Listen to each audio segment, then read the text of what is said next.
Hello everyone, welcome on in and happy Monday. It seems that a lot of us are in a strangely good mood today. I wonder if that is because of the chill vibes we're about to enter. See what I did there? You're not funny. I know. Comedy. I know. Hi Tony, thank you so much for the resub, Psycole, and hello. Do quick run through of everything we have to go to. Music you're listening to right now is Black Cat by Aaron Kenny. You can find it over on the YouTube library of royalty-free music. The music and sounds during the game will be by Sirenscape.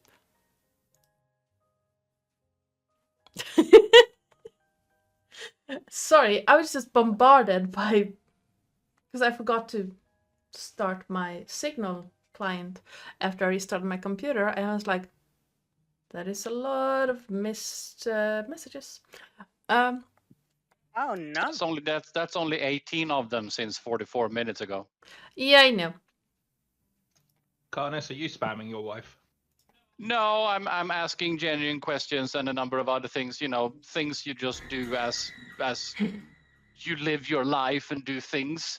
And it's like, yes, I know I send things, but at the same time, it's like, yes, it's also not time to just be whining. You just read Signal for fuck's sake. But Yeah, you know, sorry. now someone else brought it up, so now I can whine about it. Yes. But yes, music and sounds during the game will be by Sirenscape. The overlay starting screen map and character sheet thing was made by Me in Incarnate. The beautiful character art was made by Nathan. So I just had my brain short circuit because someone, not Psycole, played a jump scare. Yes. And Oh. I mean, I could do that if you want. I'm just giving you a week off. I'm in a good mood. it's fine. Spirit Goblin, thank you so much for the bits and the alarm. Where was I? Character art. Yes, if you want to check out what has been happening in this campaign up until this point, you can do that over on our YouTube channel. I was not fast enough. Or if you just want to come and hang out, say hi to us all, we do have a Discord as well. Yay! Last but not least, if you want to see what you can do to help or hinder the party, you can type in !perks in the chat. Now, well, She's going to disable those in a minute. nah, it's fine.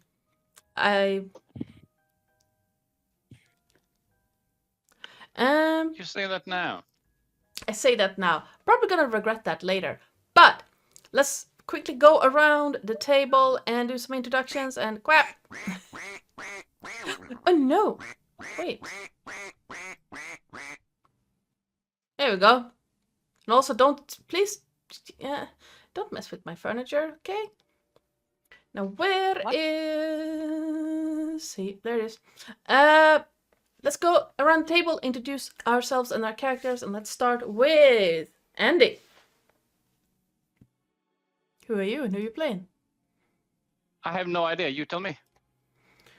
Well, apparently you're being invisible because, you know, illusionist wizards. Yes, I'm Andy. I'm portraying the slightly deranged illusionist wizard Craren, and yeah, that's what I do today. I think. And peaking in the 16th and 17th centuries, bandages soaked in human fat was used to treat wounds on the outside of the body. During that era, nobility and scientists believed the human body was a key ingredient in medical remedies, and corpse medicine increased in popularity until it died out in the 18th century. Oh yeah, I forgot about that. Ew. Fun times. One of the main reasons what, sorry? corpse medicine. Oh, I thought you said corpse munching, and I'm like... I mean, not very far off. There is a reason why there are not as many mummies as you would think in museums. They were ground down into powders and used as medicine You know. for humans. Yes. I am currently eating a corpse. It is the corpse of a fish. Delicious, delicious. But Lillith, I have no facts. that is fair. But who are you playing? Hi, I'm Lilith, or Lily, or Lilith, and I'm playing Flo Bleakwood, the first bark of the party. Woof. I forgot to add that. I was going to put that in the overlay. Terris. Hello, I am Sir Terris, your friendly neighborhood ferret. Today I am playing Oren Weaver, the albino drow bard, and his menagerie. And, did you know that barnacles have the largest penis of any creature on the planet compared to their body size? That is all.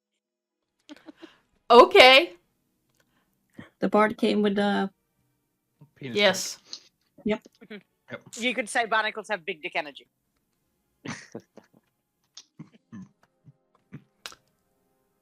Send help. Yes. Psycole.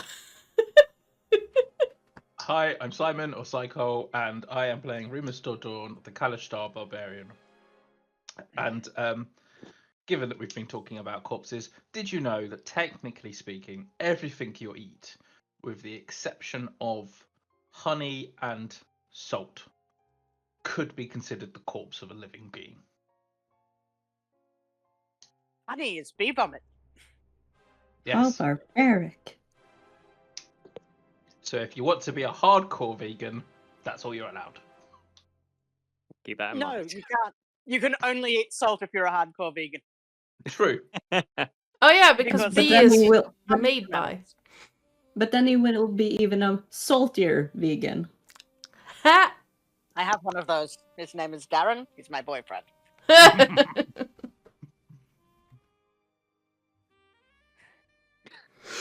Speaking of slightly pickled, Nathan. I don't know about pickled, more like frozen. Hello, I'm Nathan. I play Romulus Seldorn, the Kalashtar Hexblade Warlock, who is also a Bark, but will be a Bark soon.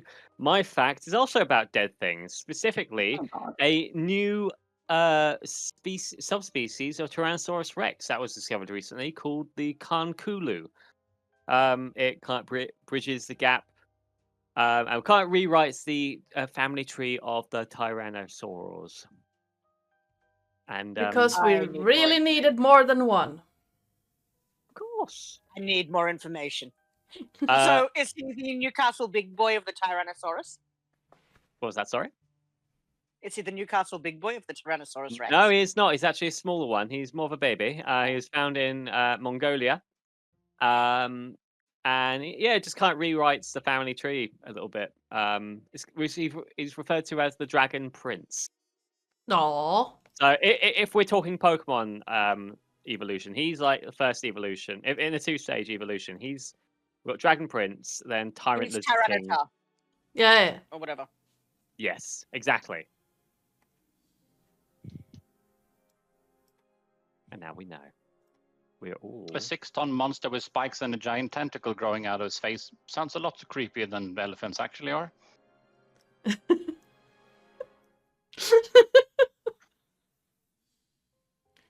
Although, Weirdly, I was watching a video of Neil deGrasse Tyson, or whatever his name is, discussing how a neutron star is effectively the equivalent of putting 6 billion elephants into the size of a thimble.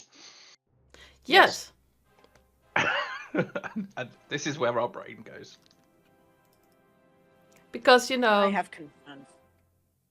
neutron stars weren't horrifying as it is.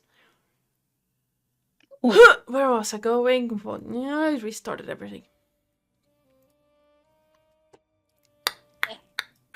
Oh yeah, I need that one. Why did you not start where I want to start? Okay, let's scroll down. Oh, by the way, 11 days left. Just Oh, All It right. might not Okay. matter after this. We shall see. Get off my cake. No. All right. Well, there we go. Oh my god. Get up. No, I had to restart my computer because Explorer.exe decided to be a bitch about it. There we are. And which meant I had to open everything up again. But if we are all as comfortable as we are going to get, let's get. Yep, I've given up the fight with the tuna. Just giving it to the cat. I'm not gonna try and fight them while playing D&D. There we go.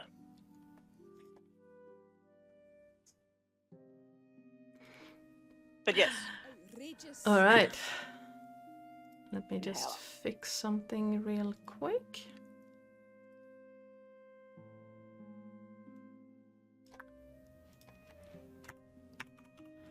And that, and grab my. Here we go. We're all gonna die. Grey clouds move softly above you, Romulus. Warm waters surround you, gently carrying you, lifting you on soft waves. In the distance, you can hear seagulls call. Your body shifts with each movement of the deep waters.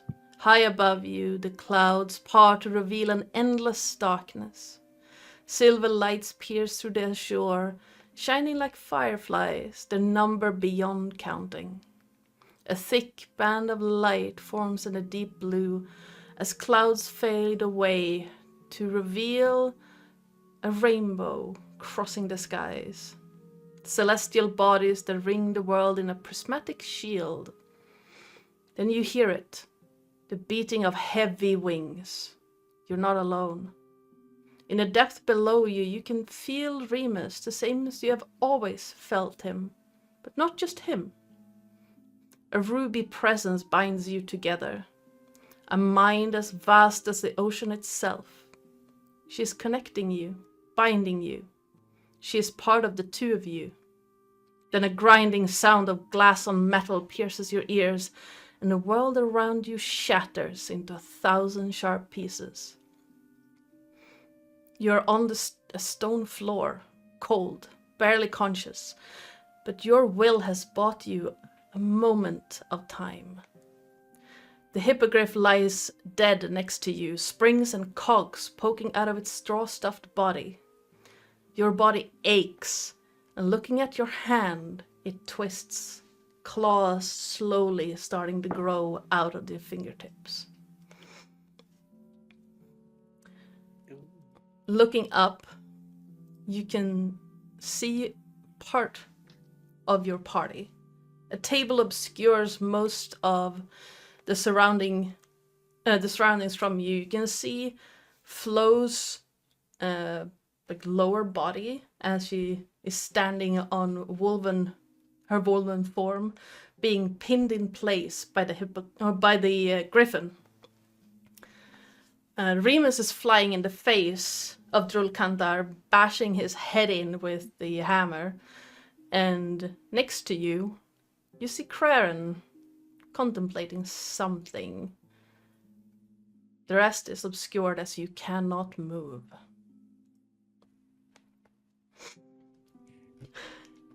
What? You better not be waiting until I die.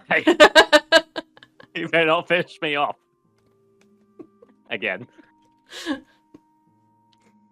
Oh no. Sorry, did I Yes. interrupt you? No, I was going to ask, what do you do? And that was a perfect thing to just... Don't kill me, please. I can still be saved. Still promise. Hold I on. didn't quite hear that. Did you say, kill me, please? We can have No. that arranged. The Frost seems to have done a number on this. Well, there's not a lot I can do because it's not actually my turn. Because I Yes. I mean, Yeah. that's also true. Let's go, That's also true. Craren. Didn't think of that. Sorry. I'm Han Soloing. Yes. Andy. Yes, me. What? Yes, you are up Oh, yes. first. My turn. Things. Words. I should possibly be using them. Words. Yes, plural of them. Let's see. More I than one. mean, just for completely tits and pickles. Yeah, that's not any 30 feet away. No. He is very close. Yeah.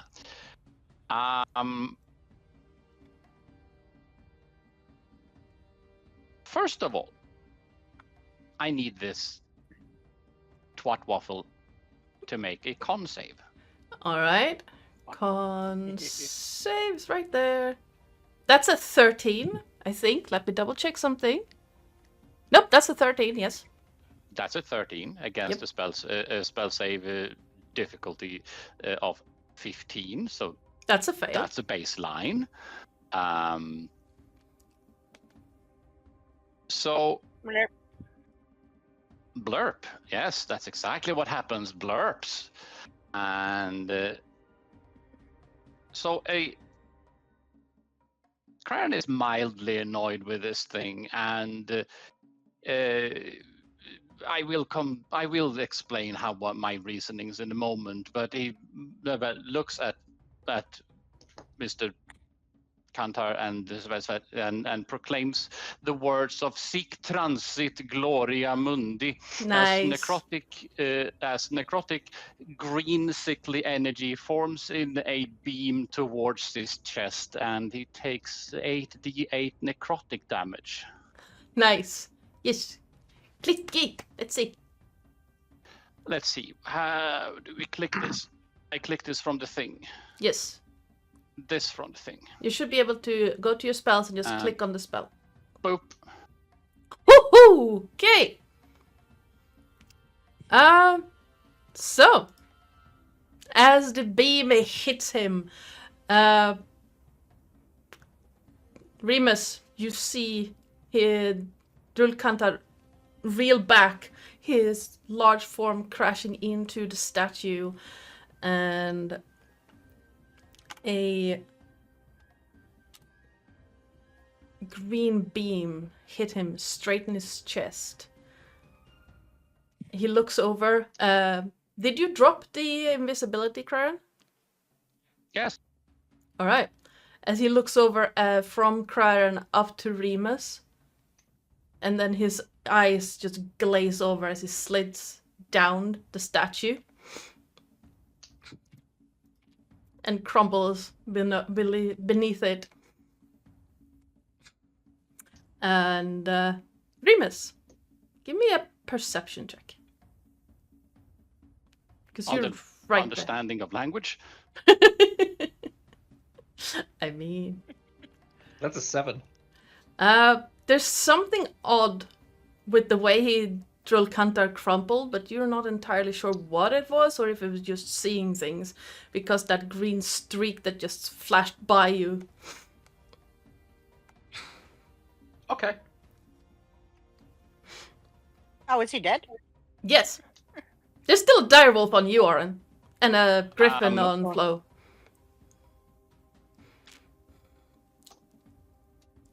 So, sic transit gloria mundi, that's Latin for so shall also the glory of earth pass. I like Yes. that. That's really cool. And you have a movement left. There is a direwolf behind you, pinning Oren to the ground, and Romulus is currently on the ground, freezing. This is a popsicle. Can Craren grab the popsicle and pull him away from Yeah, you things? Don't twist me. I don't want to break. No, just gently tip over like a statue and just And then just scooch you away. It's a sound of like granite. Like God damn it! Craren, please give me a strength check. Yes. Well, this is a number. You manage to get a very good grip on the frozen body of Romulus. You can tell that he's still alive and vaguely conscious. Yeah, you get a good grip and you manage to drag him where, like, you can move half your speed while dragging Romulus.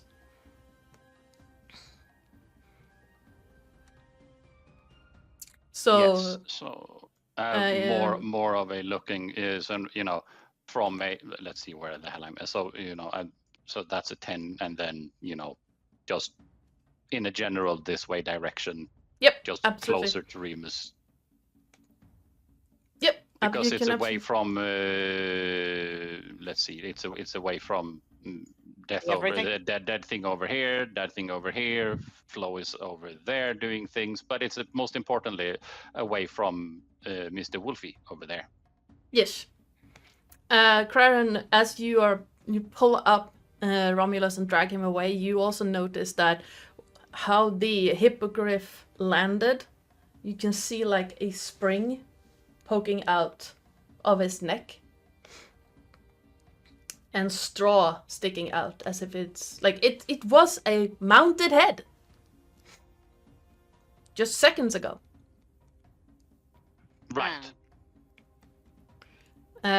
Same thing with the boar behind you, even though it's like seems to be frozen in place. There's something like a little bit of whirring sound that you can just vaguely catch that is still moving. Yeah, so you managed to pull him here. I'm not gonna put both of you there because that's just confusing. All right. You still have bonus action if you want to use it, or if you have anything to use with it. I'm a wizard. You've asked me this for years, and wizards don't get cool bonus actions. I mean, I still have to ask. I mean, no cool spell-based bonus actions, and because he's a wizard, he's normally using spells. True. Oren. Yes. He's dead. I am still not on your thing, but yes. Hi. Yes. Uh, Sorry about that. Oren, Let me. You know what? I That is can fine. re-add you. I think. Add turn. You have an 18. I need to roll 88.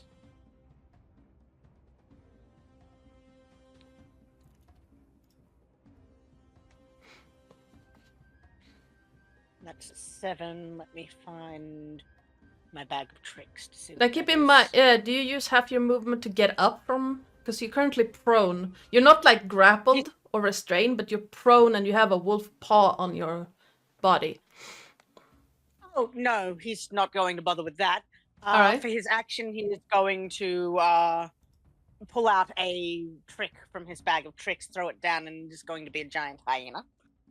All right. Rolled. This giant hyena. Okay, So I'm he's gonna going to put it sort of... place it right there, and you can move it to where you want it. Will it fit there? Yeah, the door is open, so yes. Yeah. So yeah, he's going to sort of just throw it down there, and he, just sort of looks at this wolf, gives it a wink. And then he is going to look around. Is there anyone very badly injured right now, other than, like, I guess, me? Romulus is downed.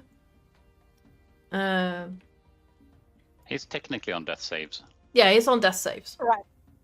So he is then going to cast a 3rd level healing word at Romulus. Just, and I think he actually prays to Lady Luck at this point. He's just, Lady Luck, if you can give us a hand, my friend there could surely use it. And he gets, unfortunately, just 9 healing back, but that should get him out of death saves. Yes, that does. Thank you. Yes, it does. So that's The roll action thing is bonus being weird, but yes. action. and giant hyena. Where does the giant hyena? Do I need to roll initiative for that thing? No, Or is he- the hyena follows your initiative because I cannot Okay, be so bothered. that's my action, bonus action, and then the hyena is going to bite the wolf. All right. Yes, that will hit. Dice say yes. Attacking crit. Oh my god. Okay. So I just click That- bite. Kind of fantastic. So that's 2d6, and then I roll the dice again, right? No, it rolls. It does it for you. Let me check. 2d6. Didn't know. It just said 7 plus 6. Yeah. So the So first. it's 2d6 plus 3. Yeah. So yeah, it does it for you automatically. If you click on the attack button after you roll a crit, it rolls the crit for you. So it did Okay. roll 4d6. So it's 2d6 plus 2d6. Doesn't look like it has though, because it's just got 2d6 plus 0 equals 4 plus 2 plus 0. Yeah. It didn't add the plus 3 either. No, it only adds the modifier once. Okay. So it's 2d6 plus 3 on the first roll, and then 2d6 on the second one. Okay.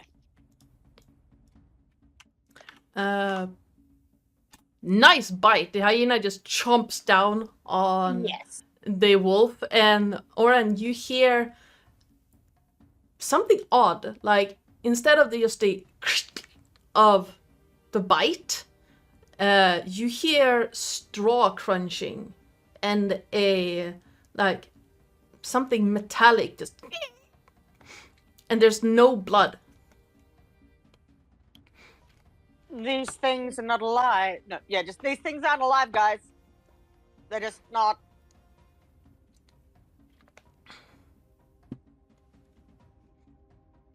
Judging from the straw, would you say it's a salad? Right. All right. And that's me done. Yeah, he's bonus action. He's actioned. He's hyena'd. So he's done. For Yes, now. shish. Elos. Okay, I am gonna help out. Keep in Oren mind, with- he has 1 hit point left right now. That is actually very true. I'm just gonna never mind. I'm just gonna retreat and chill out with Romulus. Funny. I'm All right, that was a crit. I need to. But yeah, Romulus Yes. doesn't have any status effects at least, so there's that. Yes, that's It's Uh, just the blast of cold damage. It's all good. All good. I'm just gonna remind you about something, Nathan, because I don't think you've read that bit, because it's in the traits and not in actions. Because I didn't think about it until I actually looked it up. If Elos possesses an object, he regains half his hit points. Oh, I forgot about that. I had Oh my two. god! You know, I've just had a thought. Look, What are you thinking? that hippogriff is technically an object. I was thinking the same thing. Yes, it is technically Helios. an object. Helios, you know what to do. On it. Yeah, okay. I'm going to do shit. that. It actually works out pretty well, because if I give back the hippogriff 17 hit points and move Elos somewhere here, it still works out. You still haven't got to keep track of what he can do, but yeah, you now have a weasel Mechanical griff. hippogriff. A weasel griff. A weasel griff! I love it. Okay, that's an action, right? Or is that Yes. bonus action? Okay, so you got possessing- I think since it's still a hippogriff, it's a hippogreasel. God. Yes, it's a hippogreasel.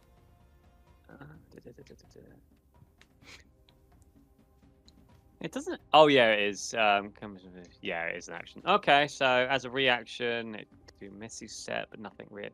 No, I can't really do anything else. Yeah. So. Okay. And well, yeah, it's a horrifying look. You know that the idea of when you It's like Five Nights at Freddy's.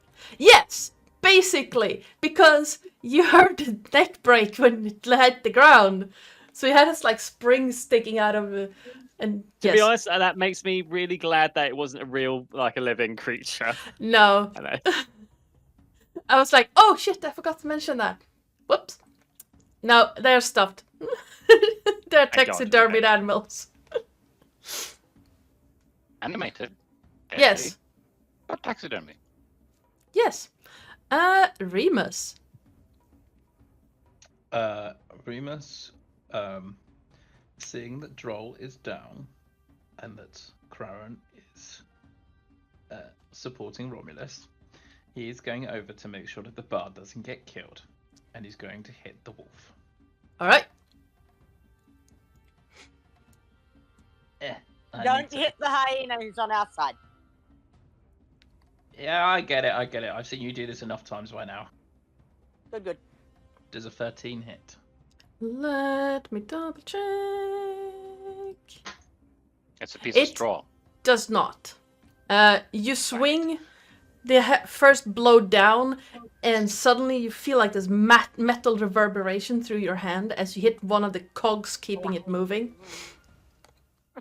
Well, I'm gonna hit it recklessly instead then. All right then. Technically, you are flanking with an ally, so you don't need to do reckless if you don't want to. You will get advantage anyway. Oh, Hyenas that are case- allies. yes. In that case, the 13 I could have rerolled as well. Oh, it doesn't Yes. matter. I'll attack recklessly. All right. 24. Well, 24 will hit. That is 13 damage. You manage to land on that same area again, and you hear the cog break as part of the wolf construct crumbles under the blow. Cool. Can I kind of move round and wedge myself as close to Oren as Yep. possible? Because if the wolfie tries to bite, I would like to try to intercept. Absolutely. But That's my turn. okay. The griffin still has Flow grappled. So we are going to...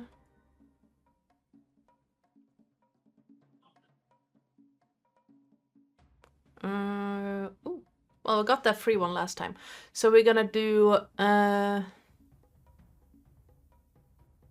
one beak and one claw attack. So first of all, the claw, that's a 16. Misses. Nice. And then it's going to try to bite you for an 11. Archie misses.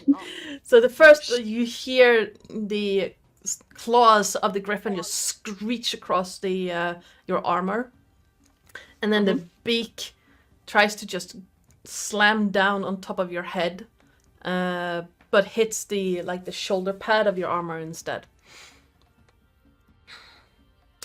As it is your turn.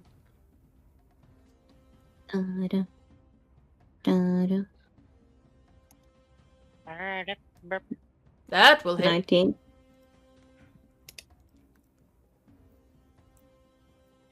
All right. 23 also hits. 9 and unfortunately Oof. a 7. The first 2 strikes land on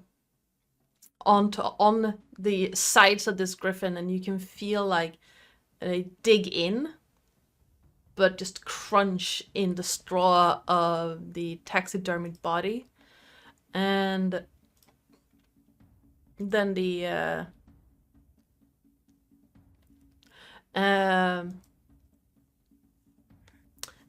your last hit a cog inside it, and you can feel like the shockwave from that ripple across your arm. Mhm. You're still grappled, so your movement is 0. But you're not Yeah, they restrained. basically just see the wolf like Flo is just like biting, trying to get him off her. Just snapping.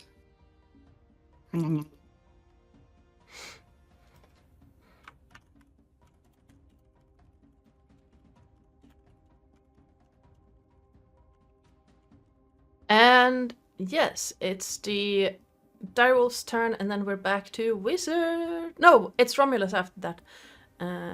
Messed up my order again. The wolf is actually, it has 3 targets now. And the it is dumb as a rock. The last target, the last person to hurt it was Remus. It's gonna attack Remus. And with a bite for a 23. Yep. For 8 piercing, I need a strength save from you. You do have advantage because you're raging. Okay. Yeah, you have You're no a bloody problem.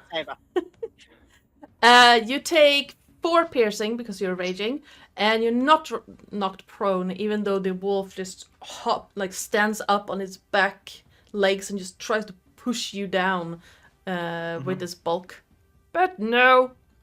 I just kind I'm of just stood there picturing with it my standing up there with its paws on his shoulders. Well, I was about to They say look I've like just they're kind dancing. of yeah, let's go with that. I was about to say I've got my shield up or something like that, and I'm holding him on the top of my shield or something. But yeah, let's just say I'm dancing with the direwolf. Oh, that's a song. All right. That is the whatever. No, the old wolf is gonna keep attacking. Romulus, could you give me a wisdom save, please? A wisdom save? Yes. Oh boy. Oh, okay. Because you are under half your hit points. That's true. You can feel something shifting, and looking down on your hands, both hands seem to just be bigger than normal. Your body aches right now. Like, not only from the cold, which you've barely managed to, like, you're still cold, you're not frozen to the core anymore, but there's another ache growing, like growing pains. But you manage to take a breath and keep that calm. Sort of. You can still see, like, something is started. Okay, this is interesting. Whilst in my pain and agony, I kind of look around and kind of assess the situation. Seeing that Remus is dealing with the dire wolf quite nicely, I'm going to use an agonizing blast to attack this to help flow out. All right. Yeah, you have 2 beams, so absolutely. I do. 18 hit. 18, I think it's yes. Yes, it does. And does an 18 hit? Yes. Okay, so first one is 6 damage, All right. and second one is 13. That should be added something, shouldn't it? Your charisma should be higher than that. What is my... Hang on. Agonizing blast. No, that's adding your charisma on this time. Yeah, because it's a... So unless I rolled like a 2 on the first one. Yeah, you rolled. Yeah. Yeah, it is correct. I'm being dumb. Okay. Anyways. So in total, 19 damage. Nice. You see the beam slam into this griffin's body, revealing like bits of like packed straw and the mechanics of what makes it move, and it is badly torn up at this point. I know. And with that, Oh, actually, you know what I could do? No, Andy, you're up next. I could do Hexblade Curse on it. You could, yes. Yeah, I will do Hexblade wait. Curse on it. Or Does can that work on constructs? That is a good question. If it does, when it dies, I can get some help. There we go. Is the turn order fucky uppy? Yeah, it got fucked up. So Romulus is supposed to be Sorry. before Craren, but when it updated, it was like, nope. It says choose one creature you can see within 30 Okay. feet of you. Yep. So, yeah, okay, I Hexblade Curse it. Awesome. All right. Yes. So Andy, you're up. So let's see. So Monsieur Wolfie is there doing things, Yep. and Flappy Flap is down here doing things. Yep. Right. And Elos is currently the hippo The other one. eel thing. Hippogreasel. Hippogreasel, yes. Oh, Jesus. I mean, it has duck feet What? at front. What does? The hippogriff. It has duck feet at the front. I mean, only sort of. If you look closer, it doesn't. Yeah. It's like its talons, but from a distance, the pixels kind of melded together, so it looks Yeah. like it has webbed feet. Because I'm going to assume that it's based on a much larger image and it's just shrunk into the frame. Yeah, I'm guessing so, yes. Let's see. Yes, words. Let's see. Craren. Let's see. Does he have a clear line of sight? Yeah, he should Yeah. be having a clear line of sight Yeah, it does. into The wolfie, yes. Mr. Stickman. Dun, dun, dun, dun, Yes. dun, dun. And he hurls a yellow orb towards it and hope to something that that's not what I clicked, but that's sure. Let's swing with the first one at that point. Yeah, that hits. So 17 hits. Okay. Mhm. I wanted to click the information thing just to expand it, but that didn't happen. Yeah, sometimes it's like, no, you wanted to roll instead. And I mean, I meant to roll it, but yes. So that is a number of things. That's 13 points of fire damage, is it? Oh, you set it on fire. Nice, okay. Because acid doesn't necessarily do well with straw, but straw burns. So yes. Yes, it does. And your chromatic orb hits the wolf and Thump. disappears into it, and then Oren and Remus standing in front of its face, you see the flames just burst out to where like the mouth is, and the glass beads that makes up its eyes just shoot out in a cascade of flame. Is this a moment where I can quote Mr. Adam Savage? Am I missing an eyebrow? Yes. And the I burn love that show. and the burning remains of this construct wolf falls into a heap of ashes and metallic gears. Remus will turn to Oren and just say, "Looks like this one. This one's got fire breath." And Remus, you also smell burning hairs, and it's kind of warm on your face. As part of like Nice. bits of your beard has caught fire. Oh, Does that mean? goodness. Does that mean I have to draw a shade? Yeah, like got singed. Do I have Remus feels that and then he turns to Kraran, and the warhammer comes up. Listen, Does that mean I have to draw a beardless Remus now?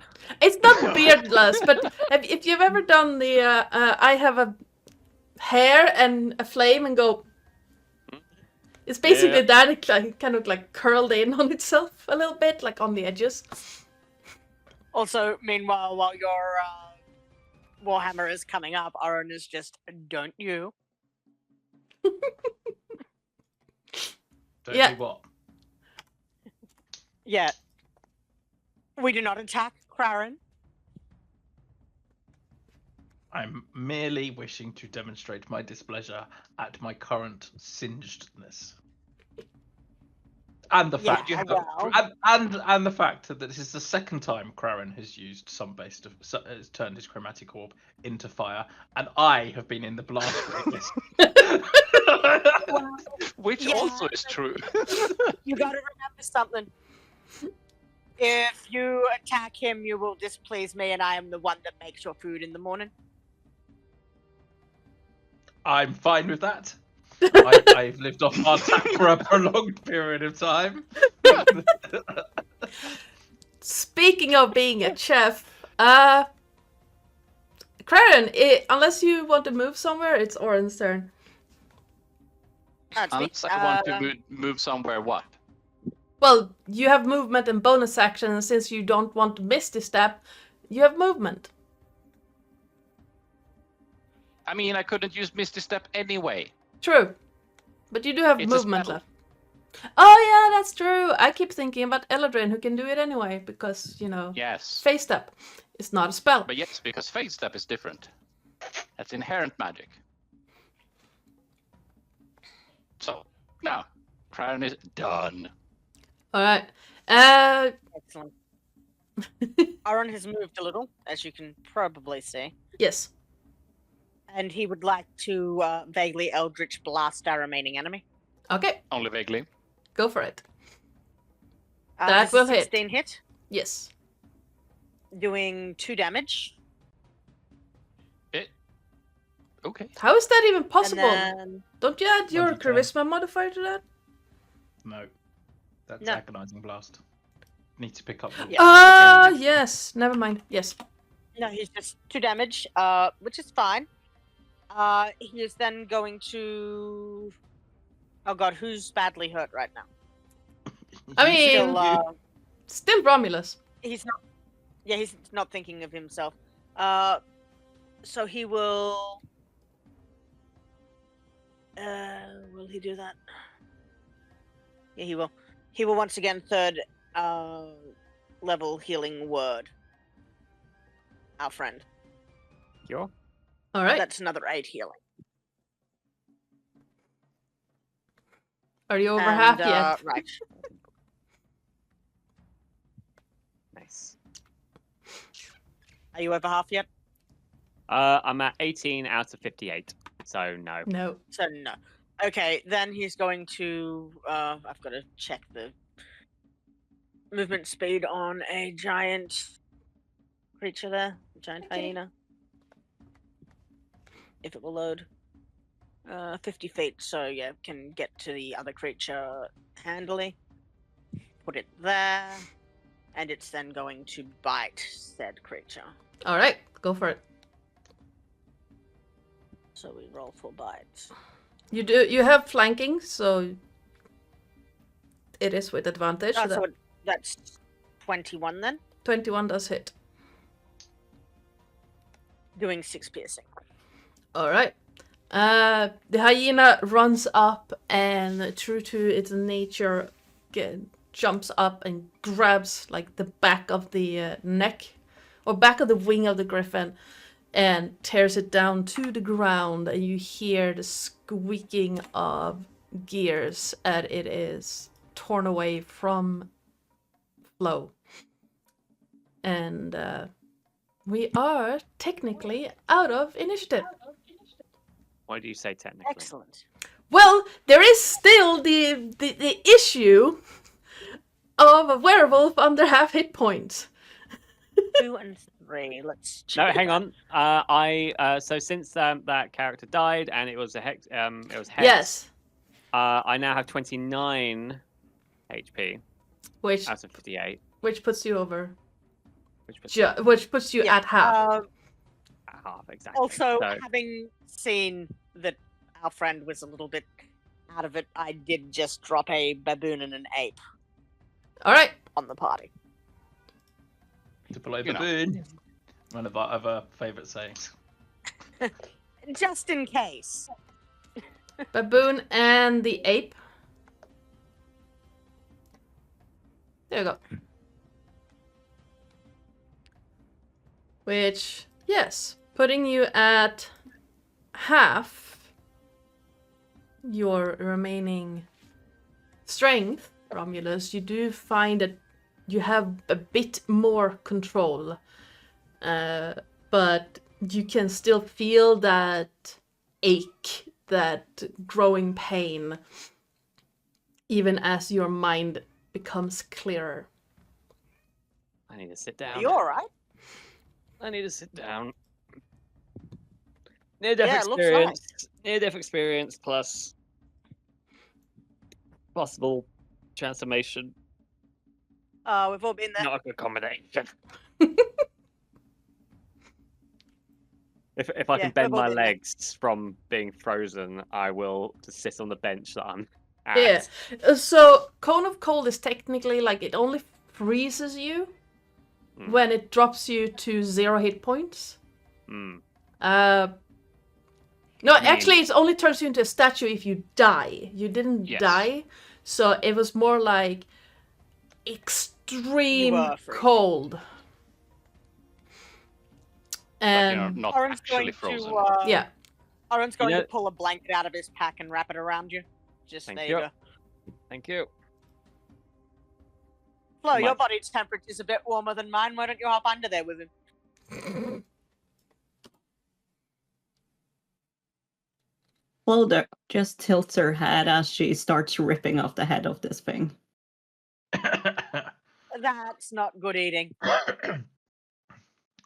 Remus comes over, sees what Flo is attempting to do, and offers his axe as an appropriate way of removing the Drolgantar's head. No, we're not going to Yeah, just he's a- take the whole body. I prefer carrying smaller body parts, less conspicuous. Fair enough. as you start your rather gruesome work, Remus, you see that as the head comes loose, bits of white gossamer start flowing out from where the head was. And then the body of Drulkantar seems to just almost melt into the ground and flow out in this extremely familiar white fabric before that too just fades into the stones. What the bloody hell? He better be No. fucking dead, I swear. The head is still there. You still hold it in your hand. But there's no black sludge on the ground as from when you were fighting the other fiends. There's nothing left other than the armor that he was wearing. I need to... What armor are you wearing? I think it's chainmail. Yes. There's a chainmail on the ground and the robes he was wearing. And then you see tiny little threads of this white fabric clinging to the robes. Is this the same fabric that I tried to collect last time? Yes. Because Flo was also attempting to rip Drolkantar's head off. Mm-hmm. Does Flo know what it tastes like? Most likely. Tell us. The taste in your mouth right now, Flo, is like a combination of brackish water and rotten fruit. Gross. I'm sorry, Blow, for asking. Yes, you can basically see. You know when a dog doesn't like smells or taste, it starts like rubbing its nose. Mm-hmm. You can see Flo doing that. Aw.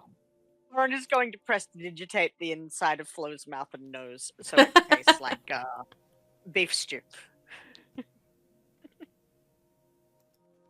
That's a bit of a gear change, rather confusingly. Not in a bad way, but still a gear change. You hear a slight This is definitely something Lauren. you hear a slight grinding sound as Elos is currently just floating around as the construct hippogriff just. Well, you look like you're having fun out there, friend. Squeaky. Do you want me to mend some of the bits so that moves easier? Not sure you can. It's a lot of bits. Yeah, it would probably take a while, but if you want to keep that form and make it a little bit more, I don't know, movable, we could do that while we're resting, whenever, just a bit at a time. Ooh. Yes, fun. I can sit on people with this. And we can sit on you. True. That could be fun. You could be our noble steed. That could be fun. But only one of you. Oh. I'm not strong. Yeah, only one. Only one. Or you could like grab someone and lift them up at a great height and drop them. Ooh, that could be fun as well. Yes. And he just keeps. You can hear like with each movement of the hippogriff's wings, just squealing of gears. Something is not entirely aligned there. That's all right. We love Elos. We really do. Aside from Elos creaking, the rest of the place is eerily quiet. Aside from the cat screaming in the background. Hi, cat. Yes, he's breaking into my office. Ah. I mean, he has been doing that Scream, for a while. Scream, little cat. Scream. Hi, kitty. Hi. Craren, Yes. now that you finished singeing my eyebrows for the second time, Uh-huh. why has Droll's body disappeared? Craren Well- even know this right now. Give me an intelligence check. Or Yeah, what's with the Arcana. Crazy wizard guy. I mean, let's go Arcana. I mean, Arcana or Intelligence, the same modifier. Yeah. That's the crappiest shit. Yeah, there you go. You're not entirely sure why a ogre wizard's body would just vanish like that, but you did recognize the white fabric, and the way you have this vague recollection that sometimes creatures who've made pacts with powerful entities are claimed by them upon death.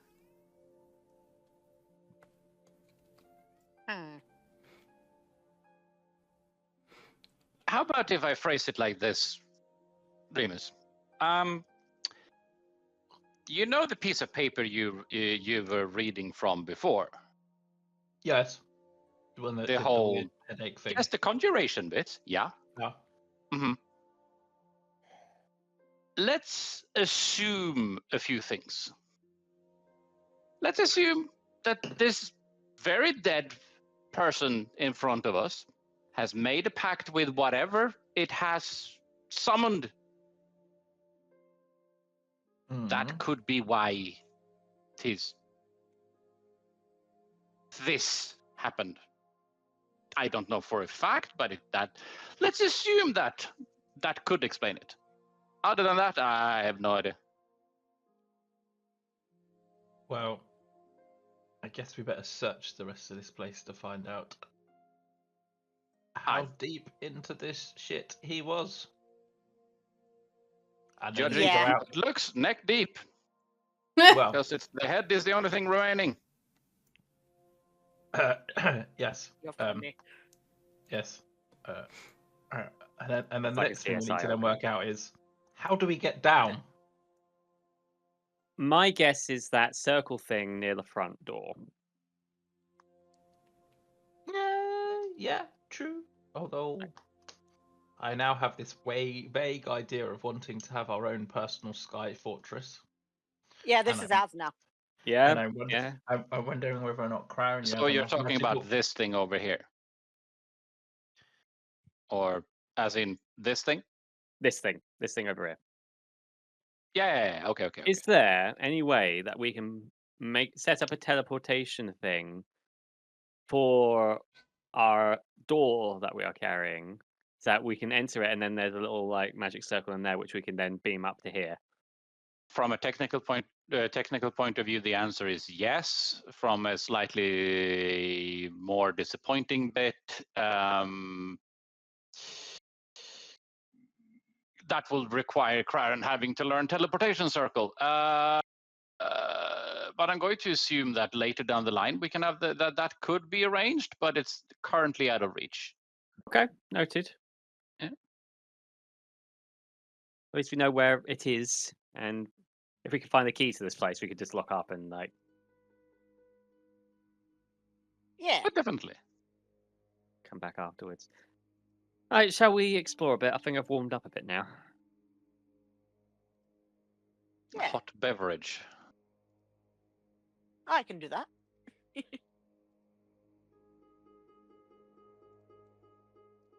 All right.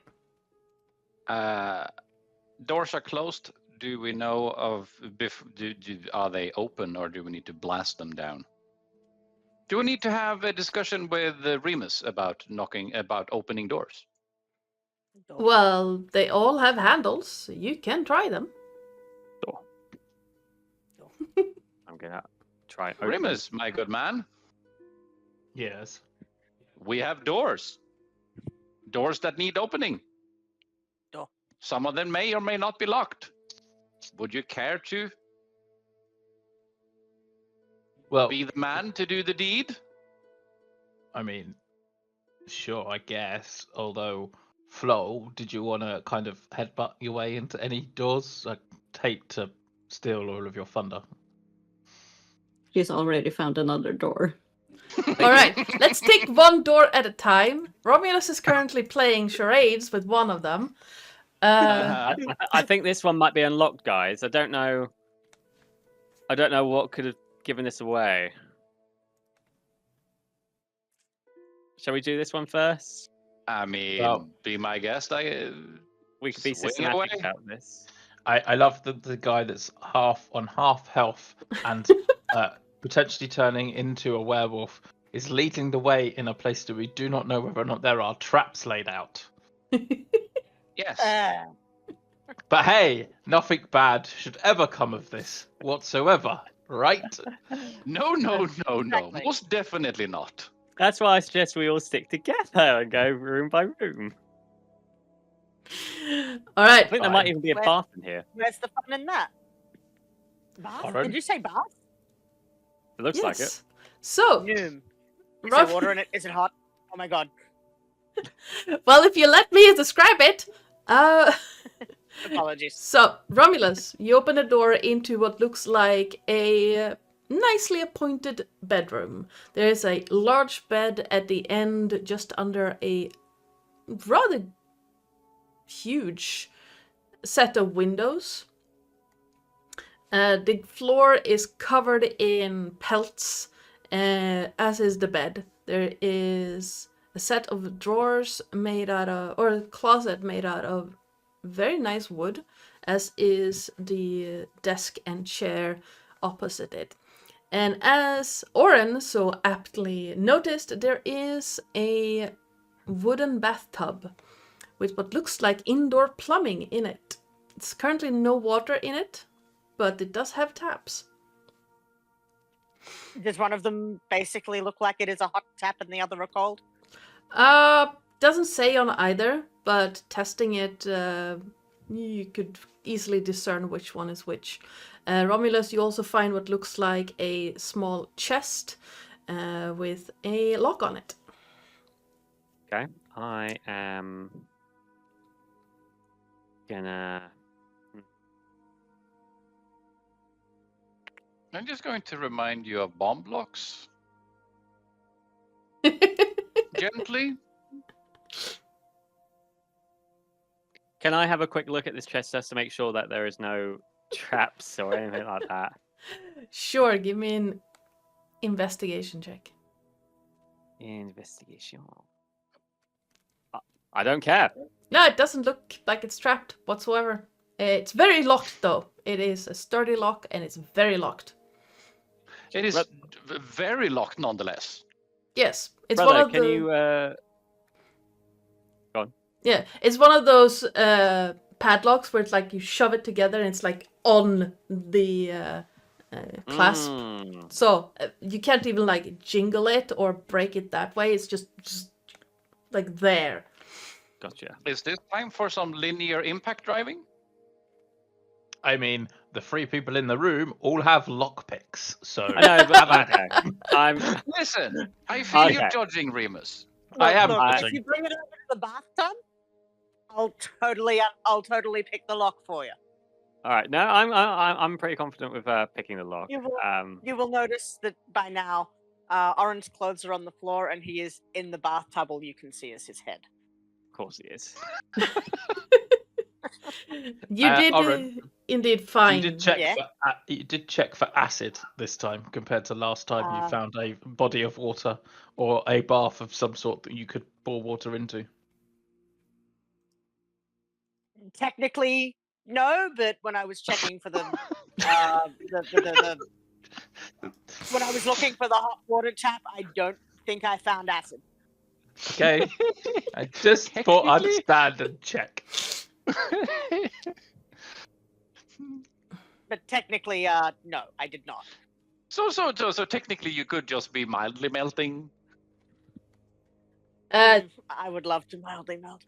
This well, is not an acid bath, right? no, it's not. You do manage to turn the taps and waiting a little bit. You managed to find like where the hot and cold water comes from, and the fact that this place has hot and cold running water indoors In the sky. in the sky. And I have questions. So I live here now. Well, maybe Sora Mayenya, we could ask for a favor to give us access to this Sky Fortress permanently. I'd love that. That would be nice. So is this a bathtub fit for an ogre? Like, is it like ogre-sized tub that Oren has just yes, burrowed in? So he's like bathing in a swimming pool. it's like it's slightly bigger than your normal bathtub, but an ogre could probably like sit comfortably in it with feet on it, on the floor of it. I'm joking. He would not But- do that. But for Oren, who is an elf and a kind of slender elf, there is plenty of room. Oh my. I mean, Remus, if you want to, he will scooch over. He is not shy. Nah, he's fine. While that's happening, I'm going to try and pick this lock. All right, give me a sleight of hand check. Slide.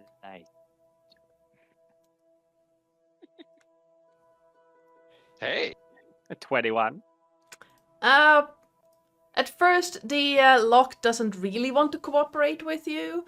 It's being rather stubborn, but if you do manage to find the right angle to get all the tumblers after some jiggling and poking, and it clicks open. Luckily, it wasn't trapped. Thank God for that. and it swings open slightly, revealing a dark blue fabric. Ooh. Interesting. Oren, I might have found something for you. Can I? Is there something in this fabric, or is it just the fabric? Is it a glorified like wardrobe?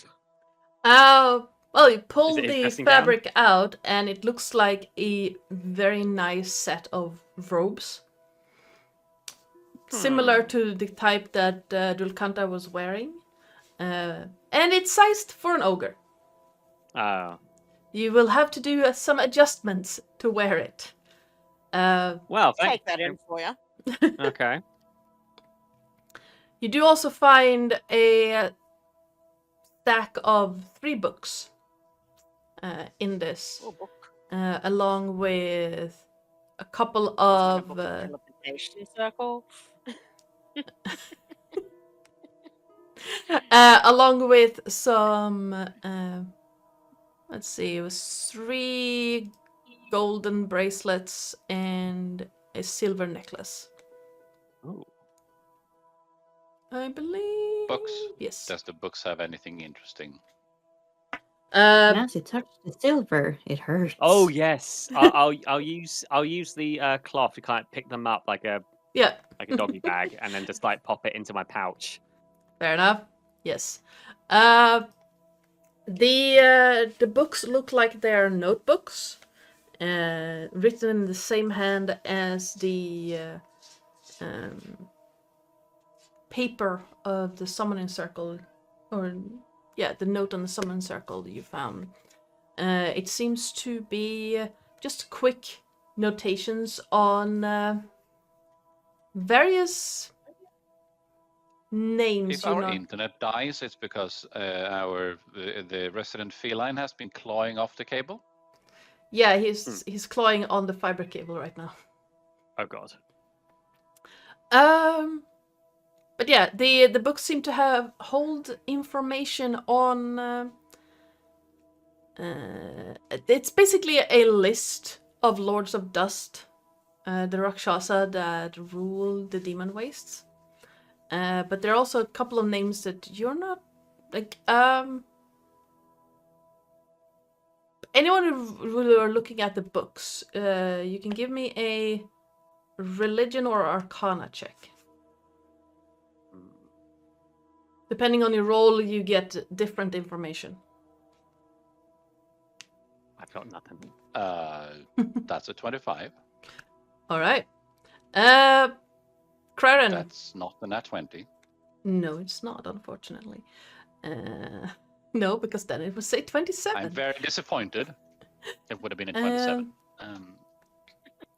You do, like, at first it just looks like ledgers, and then a few names catch your eye.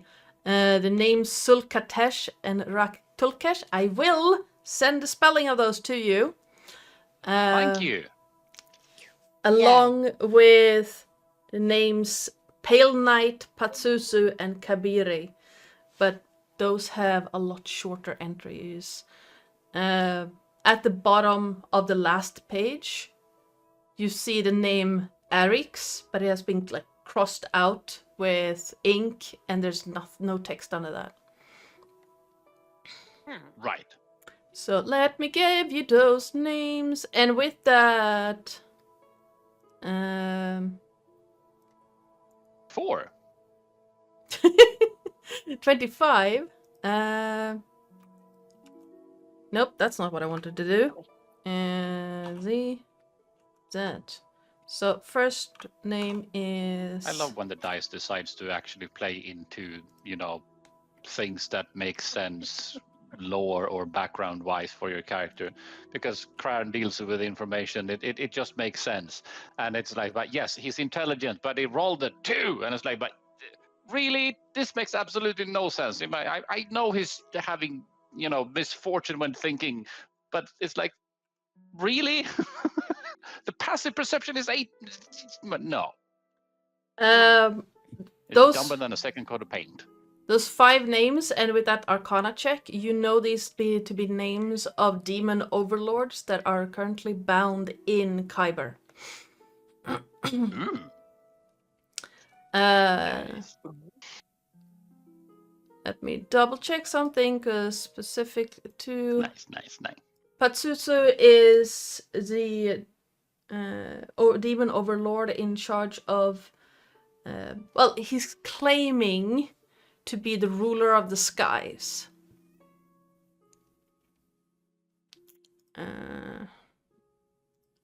Let me. There they are. Raktul-Kesh is called the Rage of War. He is the demon lord of slaughter. And where did the second one? Sul-Katesh is also known as the Keeper of Secrets.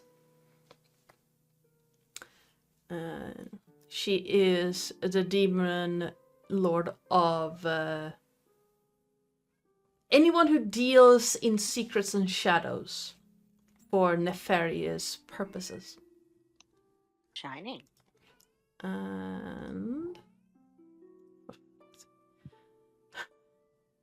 And Kabiri is the demon overlord of surveillance.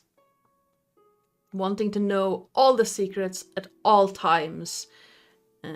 From what you remember, Craren, from what your readings, this demon lord wants to know everything and see everything. Right. But there's not really a lot under each of those 3.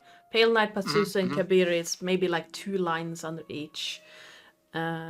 Basically, like, Patsusa says, wants to rule the skies of Eberron. Kabiri under Kabiri it says, wants to know and see everything. And under Pale Knight, it says, unknown, potentially mother of demons.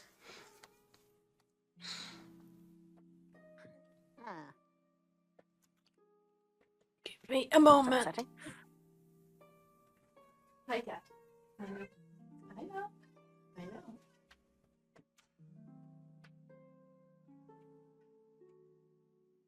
I have a cat.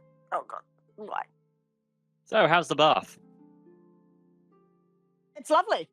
And while you guys have been goofing around, he has been prestidigitating the bathwater to smell very, very nice. It wouldn't surprise me that in his pack he's just got like a random rubber duck that he'll just have. No rubber duck. He's probably actually pulled some herbs out of his spice pouch, though, to to make the bathwater very aromatic. Nice. Just sitting there in a bath of lavender and jasmine. All right. Flo. Snip, snip. Stepping down to the southernmost door, you open it. Did you check for traps first? Nope. All right. Well, it's a good thing Right. it wasn't Gonna trapped then. Oh, We're all gonna die. And you look inside, and there is just a pile of skeletal remains. Almost taller than Flo is tall. Bones. There are humanoid bones, there are animal bones, there are bones from winged creatures. Just an absolute mess of skeletal remains. That must be fragrant. So just bones. Just bones. Cleaned out. And cleaned bones. Oh, so not smelly bones. Okay. So knowing there's bones in this room, she's gonna be a little more careful with the next room. Does she smell any animals or anything? Give me a perception check with advantage because you're using your sense of smell. Perception. Good boy. 21. Aside from the bones behind you, you don't really smell any animals. You do smell like fresh grass and a faint scent of petrichor. Open this door. It opens up and you are hit by a gust of wind as soon as you open the door. Looking out, you can see the clouds outside and the edge of this floating island, not very far from the door.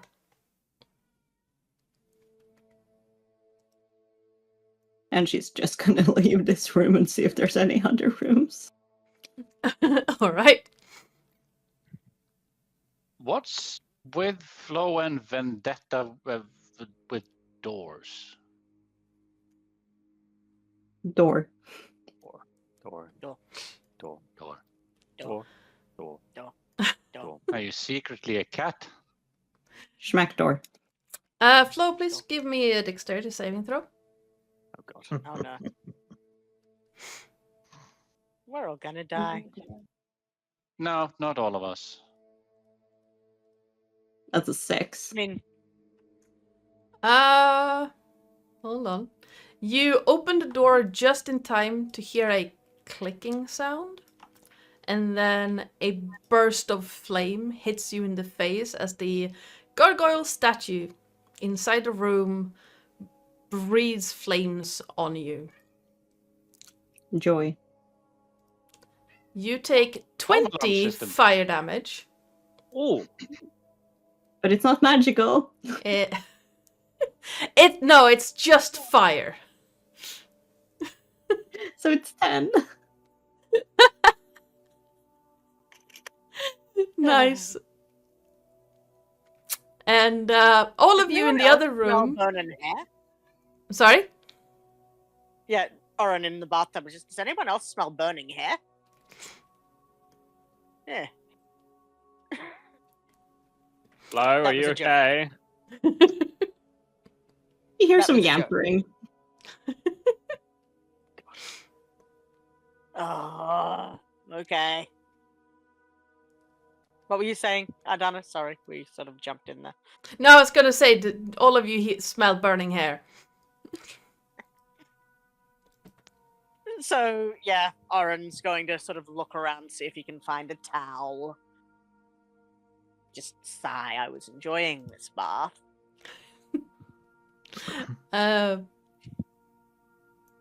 Some looking around, She you do would just find take it off. you do find a ogre-sized towel in the closet.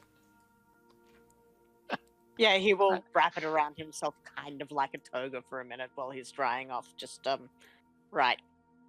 Yeah, gets his pants on underneath the towel and then puts the rest of his clothes on. Just, okay, let's find our wolf. All right, Flo, you walk into the room and there's seemingly nothing in the room other than a enormous gargoyle statue and a fireplace. She will I tackle grab- the statue and try and, like, bump it over. All right, give me an not an arcana, athletics check. It is extremely heavy. It does not budge, and you feel something shift in your shoulder. It probably shouldn't have shifted. She keeps pushing. She's Oh, not bloody happy hell. with this thing. All right, give me another athletics check.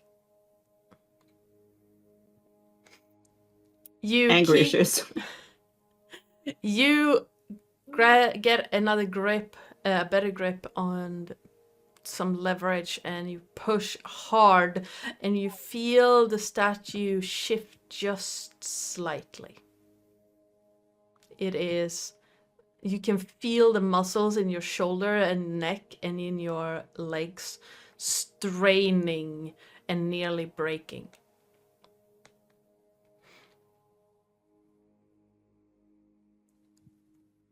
Flo. Yeah, I believe Orin will just see her trying to destroy this thing. Orin is just going to casually Eldritch Which Blast is over it there. I see. from the doorway. First one is a 15 to hit. Yeah, it hits. I'm trying to figure out why. And I realized Eldritch Blast, they actually have 2 beams, so All right. the second is an 8 to hit. Yep. It's not so much as you hit. It's more can you damage it. 15 just causes damage to it. Well, it would, but you do not hit the damage threshold to cause any damage. I can give it a go. I've got some Eldritch Blasts in me. Yeah, yours are better than mine.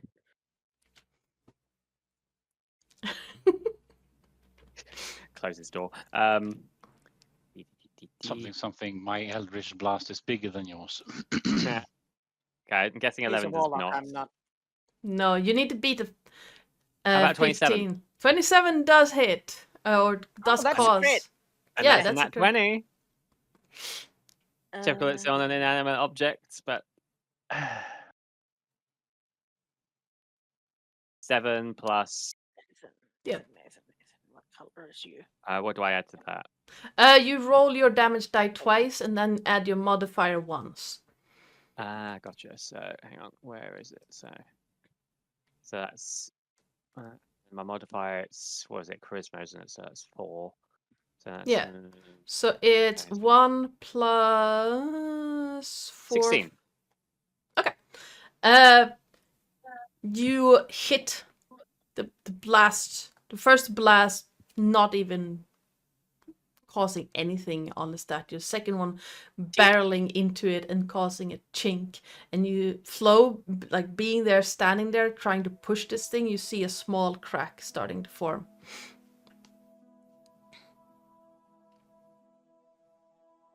She will try and actually destroy it where the crack is. All right. Carnis just looking at Remus about, well, what are they doing? They appear to have taken umbrage with a statue.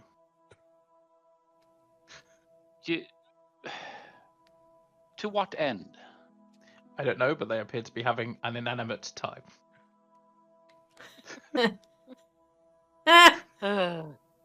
Excellent. All right.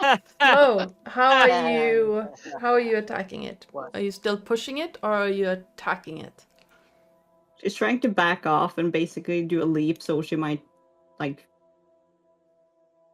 Are you What is it gonna called? ram the statue? No, she's not gonna ram it. She's gonna try and jump it and make it, like, so instead it falls. All right. Yeah. Roll me an attack roll. I guess I'll just do a predatory. 16. You guys Yes. You guys seem to have this often back in hand. I'm going back to my bath. All right. Yes, you do manage to land a pretty substantial hit on the crack in the statue. See if you cause damage to it.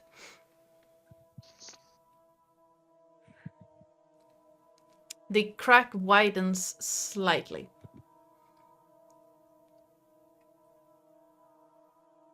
And she will keep doing this until she breaks it. All right, give me a. In the interest of not rolling 5 million dice, roll me. What's your attack? Your attack is a d6. Roll me 10d6. Just to see how long it takes for you to break the statue.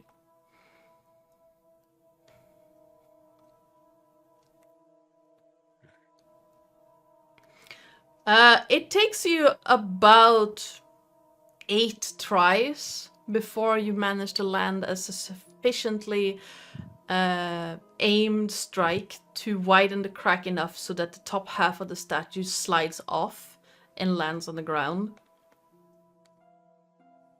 The second part still firmly planted by its weight on the ground. As long as the head is like partly off, she's happy with it.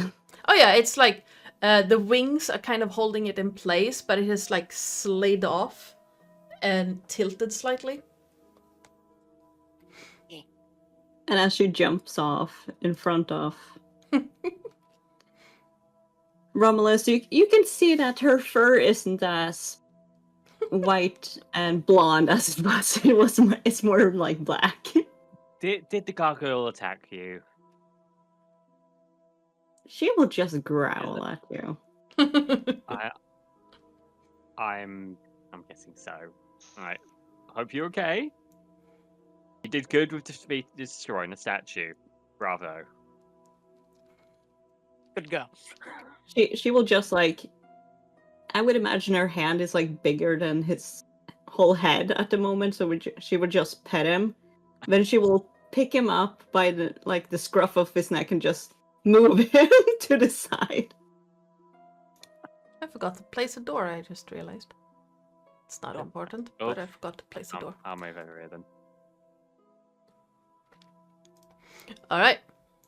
And she will You're shake off the smashing cinch. folding doors. I mean, it's not really important. No, that's a different argument. So we have devolved to just destroying inanimate objects now. That's grand. Crown is just casually going to leave up to the thing up over here because there's quite obviously what looks to be blood on the ground. Yes. If you find anything interesting, call me. Have we gone into this room yet? No, we haven't gone into that room yet. I check for traps before anything. Sure. Give me an investigation check. 11. As far as you can tell, it's not trapped. Oh, Okay. I'll move up for you. I'm gonna open. There you go. I mean, from door. that point of view, it's one of those, but yes, you have no idea whether it is trapped or not. So from your point of view, it isn't. Joining in on bath time. Wow. Okay. The door has been opened. Alright. The door opens with a soft creaking, and inside is an empty room. There's nothing on the walls, nothing on the floors. It's just an empty room with a window that overlooks the View with the pond of death. Perhaps he's edge of the island. Perhaps he was trying to figure out what to do with this room. It's like it's a bit of an odd room, this one, isn't it? It is Yeah. distinctively nothing. Yeah. I suppose he could have used it for storage, It's but not then even a again, has been. It's maybe a what if. I know. Yeah.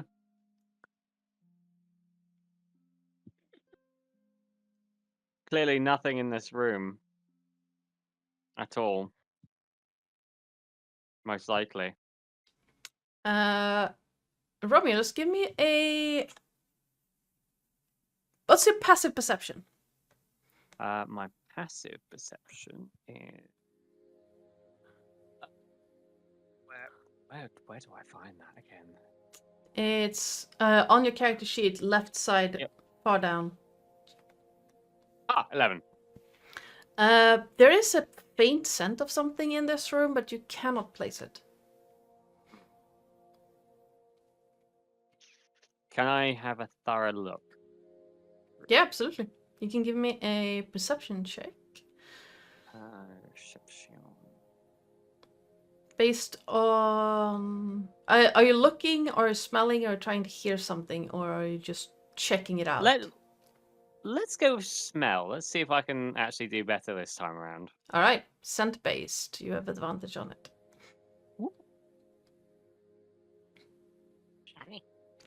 18. Catching that first scent of something you cannot place, you try to focus in on it. And after sniffing around a little bit, there is a metallic tang in the air. As if Yeah, it's almost like blood has been spilt in this room Something and then happened. cleaned off. Something bad has happened in this room. I can smell it.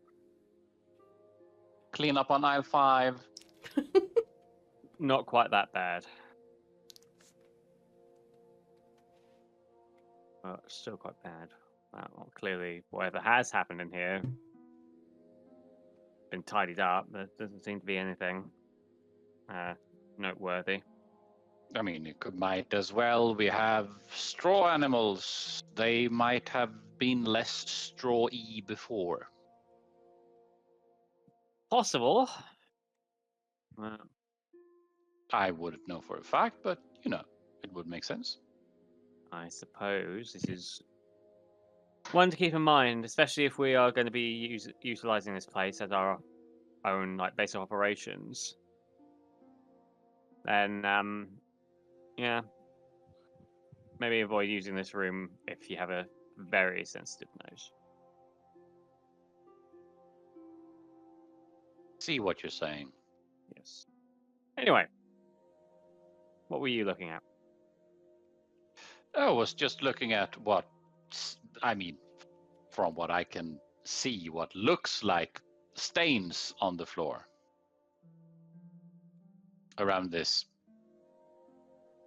Okay, this smells just as bad. It's not worse because it's fresher. It is very fresh, and Romulus, you immediately catch that by now very familiar scent of blood. You have been in several situations when that scent has been very prevalent.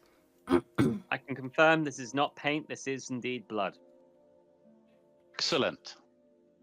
On the circle, you see a cleaned skull of some animal. You're not entirely sure what it is, and 2 empty slots with what looks like a white, bluish glowing light at the center, but kind of faint, kind of swaying like a flame.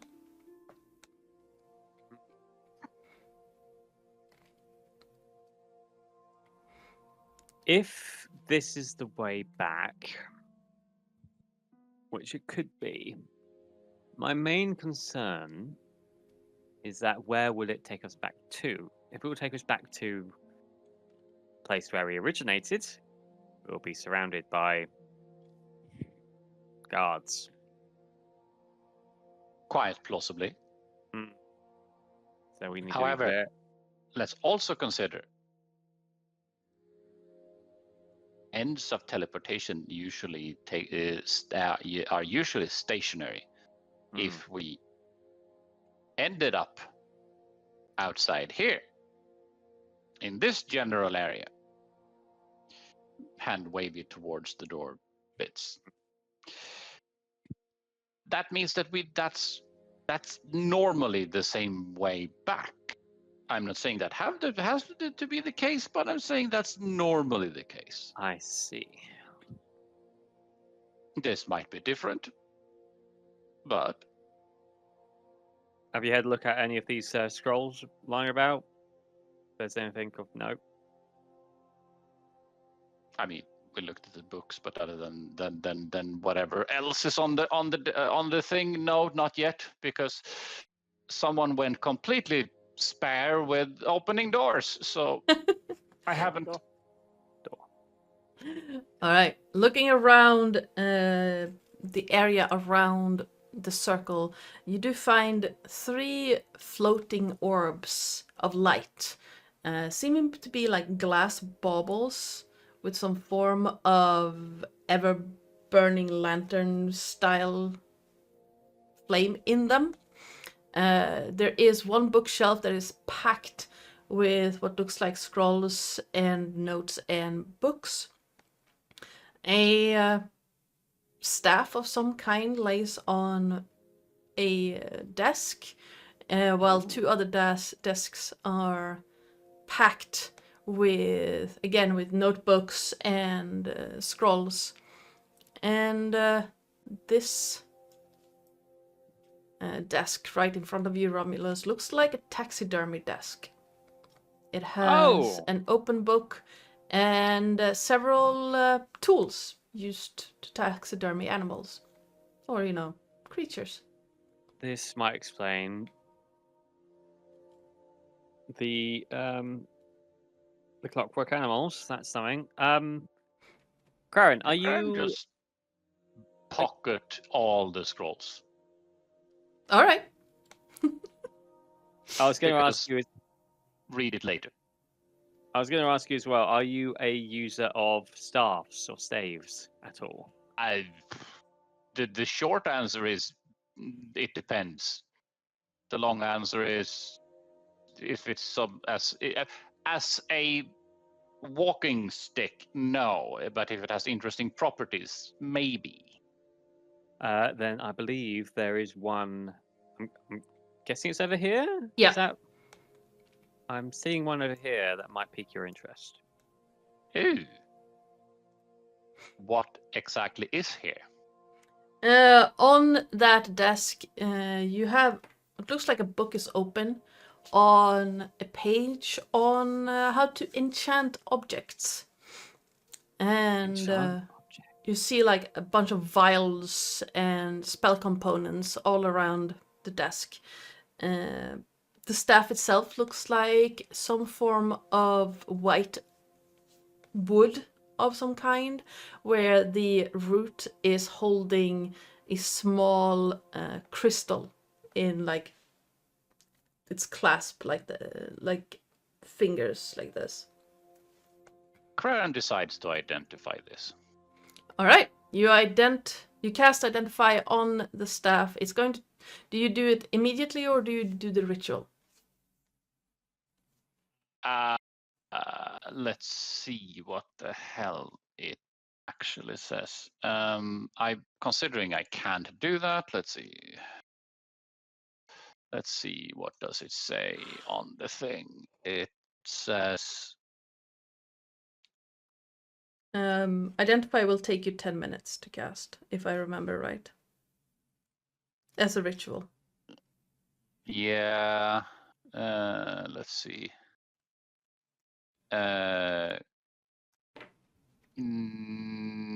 No, it's casting time 1 minute, and it doesn't say. It's If just it- says you choose one object you must touch through the casting of the spell. If it's a magic item or some magic imbued object, you learn its properties and how to use them, whether it requires attunement to use and how many charges it has, if any. You learn whether spells are affecting the item and what they are. If the item was created by a speller, you learn which spell created it. Instead of but if you instead touch a creature through the casting, you can learn what spells, if any, are currently affecting it. But other than that, it's no. Its casting time is 1 minute, and the duration is instantaneous. But other than that, no. Okay. All right. You cast Identify on the staff, I assume, and a minute later, you learn that it was in the process of being enchanted as a staff of charming, but it has no current properties. Interesting. Excellent. Useless to us. It's an I'll be able to interesting piece sell of it. wood. I mean, it's an interesting piece of wood, but it doesn't do anything. Which is sad. Maybe it might be what You if there's could any say papers on it's it. a charming piece of wood. Now, I use something got wood? No? I mean, So- maybe. I'm in the bath. So regarding this bit, Yes. I feel like these orbs might have What- something to do what- with it. exactly is it? The summoning circle? So it's a summoning circle. Not It looks like it from what from your expertise in Arcana It looks like a summoning circle. Does it look like it matches the thing on the paper? It does not. It does not. No. Okay. Maybe one of the scrolls you picked up might have something to do with it. Can we speedrun rummaging through those notes? Absolutely. Give me an Arcana or Intelligence check. I'm going to roll Arcana and permanently now with advantage because I had now actually read that the goggles give me permanent advantage on Arcana checks. So Nice. With a 23, you do a quick scan of the various scrolls, and none of them seem to match the circle you're looking at. You do find several spell scrolls in there. However. that's entirely fair.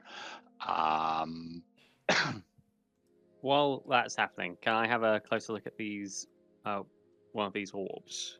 Yeah, definitely. You just checking them out, or are you trying to like discern what exactly they are? I want to try and discern them if I can. Yeesh. Give me an investigation or Arcana check. 14. All right. With a 14, you look closer, and they look like some form of like floating lantern light. The flame inside look very much like the skulls in Rivasa's chamber. The ones with, or the skull that you found where the vampire spawn was, with the ever burning flames. But these are encased in what looks like glass, and they are floating in the air. Do they look like they can have any kind of significance to the summoning circle center? From what you can tell, they look mundane, but you're not sure. You're not really a practitioner of the arcane in that way. You have some powers, but you didn't really study to get them. No, I cheated. So from Daddy. what I can basically tell is they're just like glorified lamps. Yeah, basically. Okay. Curiosity will get the better of Craren, and he pulls out a dagger and stabs himself in a finger just to squeeze out a couple of drops of blood on the summoning circle, just to see what happens. All right. It's now a good time to redeem Wandering Boss. Please No. don't. Bad. So we don't have Oren running out naked to fight. Yeah, this is a brilliant idea. I cast Turkey Slap. You, Craren and Romulus, you both see the few drops hit the circle, and for a brief moment, the lines, you see the white inscription on the ground flare up as if something was triggered. And then, Craren, the space around you seemed to fade slightly, and it's almost like the space you're in right now is overlapped by something else, and you can hear other noises. It's almost like a what's that called? No.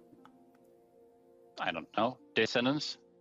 It's sort of a dissonance, but it's that thing that Pokemon Go is trying to do. What's it called? Augmented. Augmented reality, yes.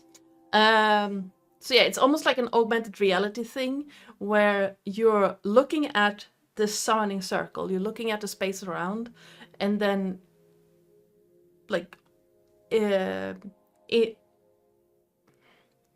augmented on top of that are like several floor high bookshelves that just go on forever. You can hear clashing of steel and screaming in the background. And then it fades away from you, and you're back in the room. Craren is reasoning with that summoning usually requires a sacrifice, ergo the drops of blood, but also normally requires incantation. So Yep. he was gambling on the bit where this probably won't do bad things. Yep. And as far as he's aware right now, it didn't. Yep.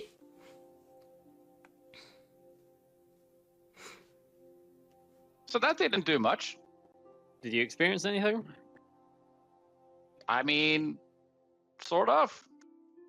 There was bookshelves and things, and then snapping back to reality, and then, well, nothing more really did happen.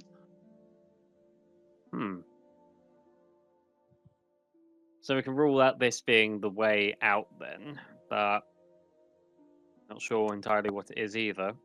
And the notes that I yoinked, they also didn't make mention of what this is.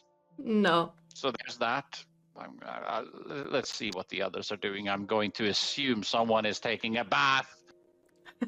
Maybe, yeah. Let's have a look. All right.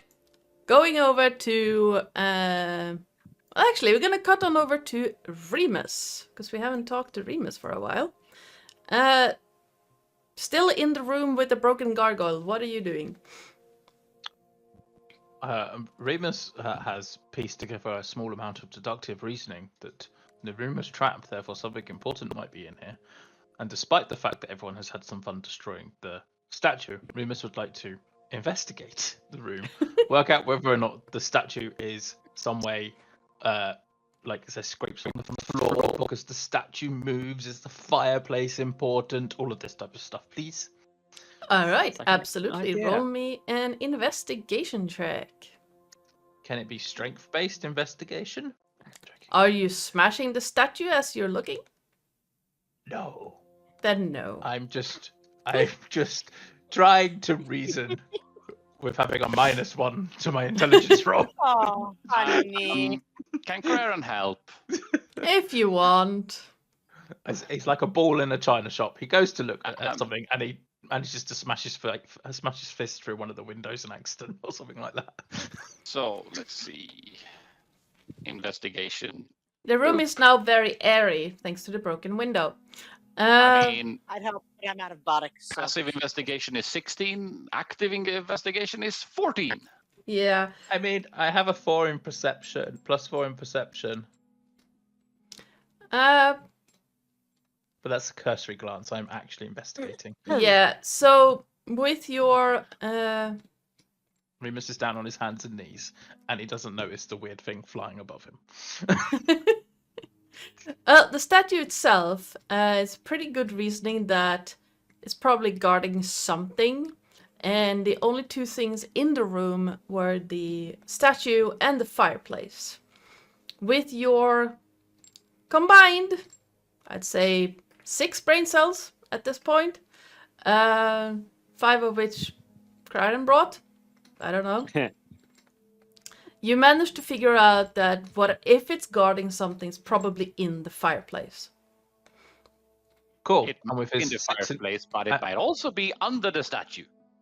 well, Yeah. because he's got a 6 investigation and a -1 to his general intelligence, he's going to put his head inside the fireplace.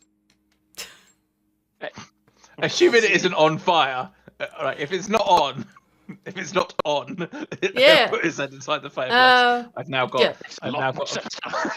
Guys, Although I've now guys. got the mental conversation that we had whilst I was over with you, where I turned around and said about the D&D session I watched, someone put their hand inside an orb of annihilation and not realised it was an orb of annihilation, and hope to God the DM hasn't had any ideas.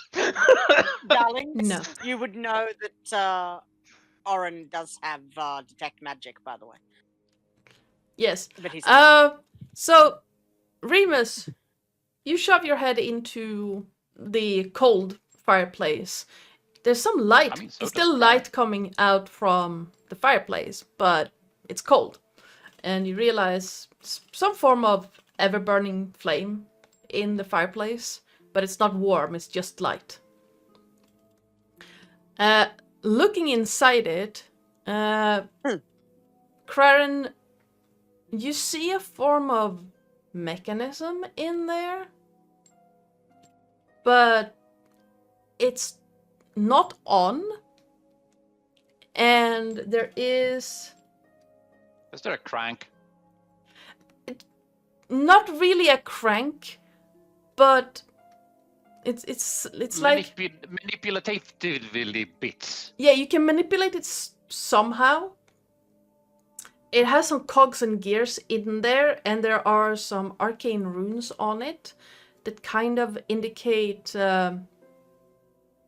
Yeah, with your knowledge, you would know that these runes are usually found on movement spells. But you're not entirely sure how to activate it. Can Craren make an Arcana check for that?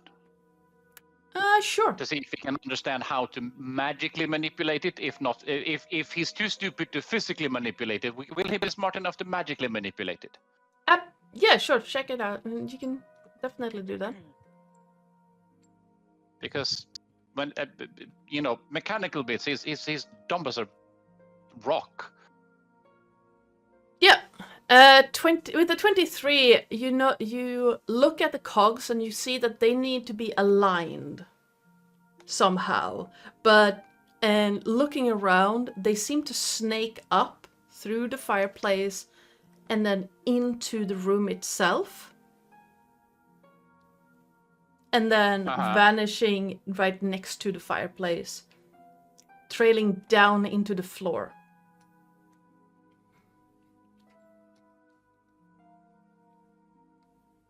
Say, Remus, do you think you can turn this thing?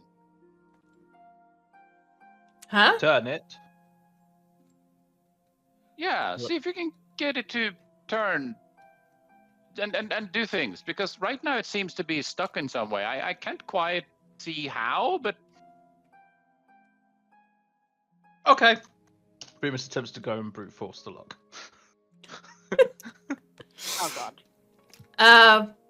Well, looking at the gears, you can put your fingers like roughly where the teeth of the gears are and try to move them. Yep. Give me a athletics check. 11. Give me a Constitution saving throw. oh really? 21. I like Alright. that. You grab it, you start to turn it, and then a spark of electricity just shoots through your hand. You take half of 15 lightning damage. So 7. Is that because of the con save? Okay, fine. Yes. I was about to say I'm not raging anymore. No, Oh, that no, was no, con that's fine. save. Remus literally pulls his hand away and is kind of like, motherfucker, and then he just looks at Craren and narrows his eyes. But you did get it moving. Did he get it moving, by the way? No. He just took damage. Yes. But the runes are gone. No. No. But Dang it! Remus and Craren, both, as you look around, there is a line of runes now from the cogs through, like, on to the outside, down next to the fireplace and over to the gargoyle statue. Is there a lever bit thing button? Is there any interactive bits on the plinth? Give me an investigation check. I just want to see how long it takes you to find it. Sure. There's an investigation word here somewhere on the page. 21. Looking around, it's kind of difficult to see with how the top of the statue is slid off and kind of hiding the area. Yeah, someone decided to make a number on it. But after a few minutes, you do find that there is a next to the foot on the side where the top half has dropped down. There is a part of the foot that just the heel lifts up slightly. Uh-huh. And pushing that, you hear a whirring as the cogs align. And who would see? Actually, the three in the bedroom would see this bright purple light just swoosh on out in the lawn just outside the front door. Did anyone see that? Yeah. There's room in the tub, by the way. Barely. Oh, I'm good at the moment, thank you. You sure? Yeah, I'm all right. I mean, I can hop out and go investigate that light if you'd like to take a bath. No, I'm good, thank you. You sure? Yes. Okay. I can't get all of you in frame. Oh well. and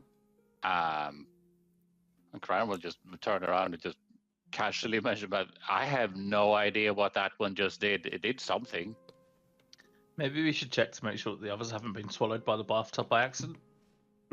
That would, on the other hand, not be the first time. I mean, considering Oren being, well, Oren.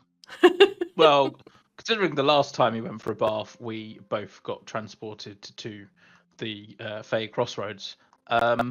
Yeah. Oh, right. Yes, good thinking. Let's post haste. I've just got this mental image now of I know that if it's activated this purple light, but what it actually did was he activated the plug for the bath. Yeah. Which is basically just it opens and the water just dumps down into the Into the thousands of feet of air between you and the Yes. ground? Yes, Yes. that one. But no. Guys, is everybody Yeah? okay? We turned the gargoyle on and we just wanted to make sure you're still there. Yeah. Gargoyle the is light- officially Okay. turned on. There was light outside. I guess I could hop out of my bath now. I guess. Is There it was safe to light come in? outside. What does Is it that safe- mean? Yeah, like a purple light happened outside just now. Okay. Presumably when you activated the gargoyle. But yeah, okay. I'll grab the towel again. That's entirely fair. Purple light. Yeah, outside. Okay, I'll just let's get go. my clothes back on. Oh, for the... What are the chances that we are now slowly sinking in the sky? And we've now become a glorified meteor. All right. Claren and Remus are now Thank you. investigating purple light. Well, Claren's investigating. Remus is just standing there. In this episode, our intrepid heroes.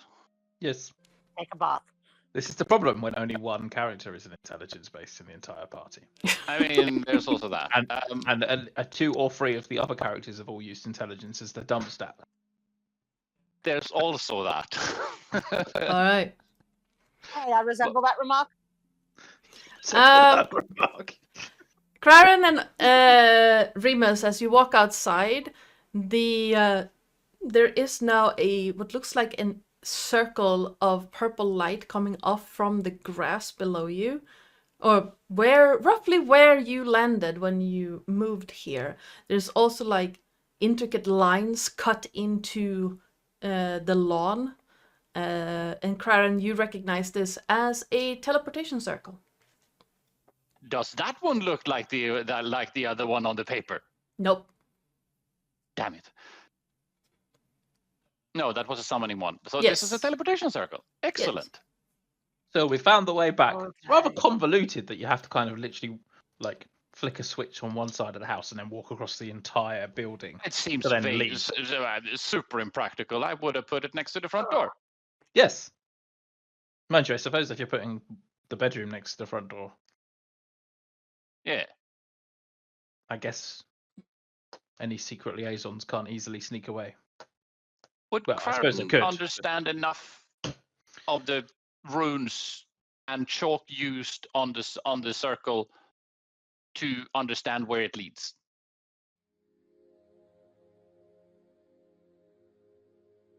I'm going to assume no, but that's a different. I'm gonna say that because this is where you ended up when walking through that door, I and mean, your the knowledge. Crane is going to assume that, but would he Yes.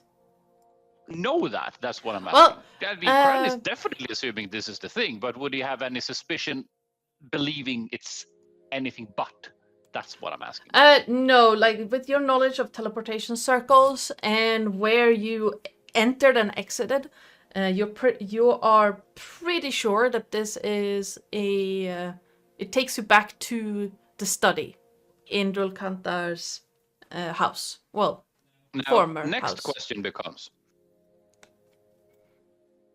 does he understand enough to copy this teleportation circle, as in write down the ins and outs of it?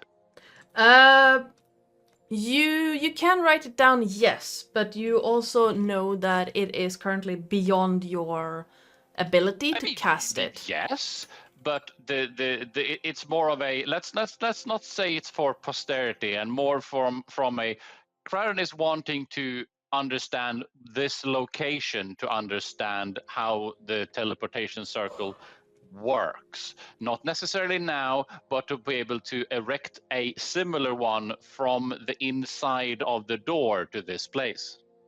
Absolutely, you can Not copy now, that. but Yep. at a later time. Yep. Good. At which point, Craren scribbles down details about his teleportation circle. It's gonna take you about A while. about 2 hours to write down the whole thing. That is entirely fair. That is entirely fair. Craren is going to relay the information that no, we're not stepping through this right now. I'm writing this bitch down, because if we can put this thing here, this teleportation circle here, if you can put this inside the area where our door is, hella convenient, not having to go back to the mansion every time. So if you let me just scribble this down for a while, we might be having this later down the line. And I it's will this have one, 2 hours off then. and that one. Flo, what are Then you doing? a squiggly bit, and this one goes here. Yeah, Crane goes I'm off. baiting, making bubbles. How? Flo is doing exactly the meme that she's posted in the Discord. I must How is find she the making name. bubbles? I'm scared. Yeah, I figured it was something. I figured before looking at that, I figured it was something entirely different and something assert dominance, but apparently not. All right. What are the rest of Do you not start doing? in my bathtub. I'm going to carry on looking around. Like, I'm intrigued about the fact that there's this door that's suddenly appeared over here, which I think was the emergency door you had to put back in. Yes, it was.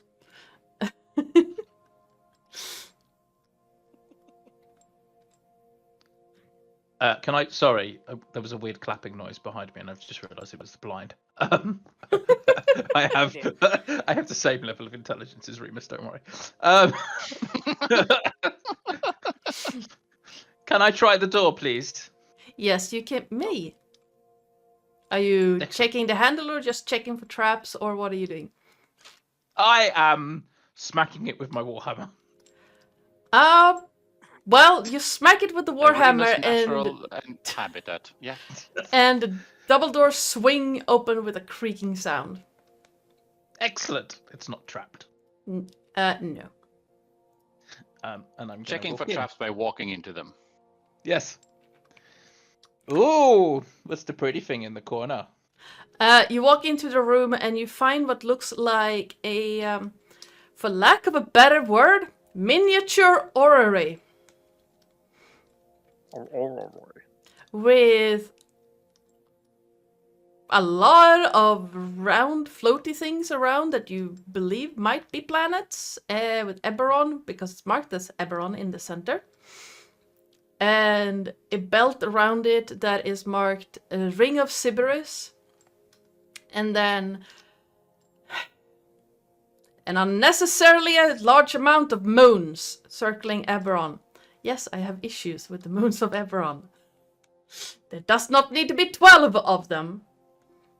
Sure, there does. The What tides... do you mean? It's perfect for a werewolf. You guys are controlled by one, because I'm not keeping track of 12 full moons each month. Aw.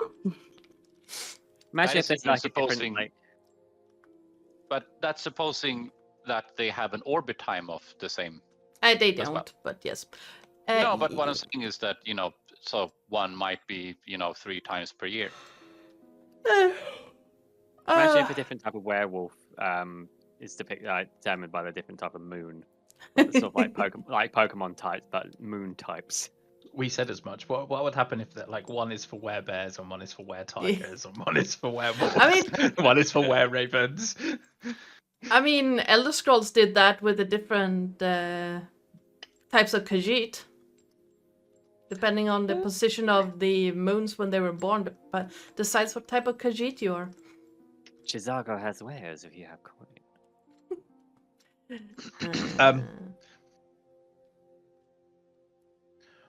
Is it Is the I can never pronounce these things. Orrery. What is it? Say Orrery. Orrery. Is it Yes, moving it's a at all? mechanical model of the solar system. Yes. Okay. That's a lot easier to say than the word. It is moving, yes.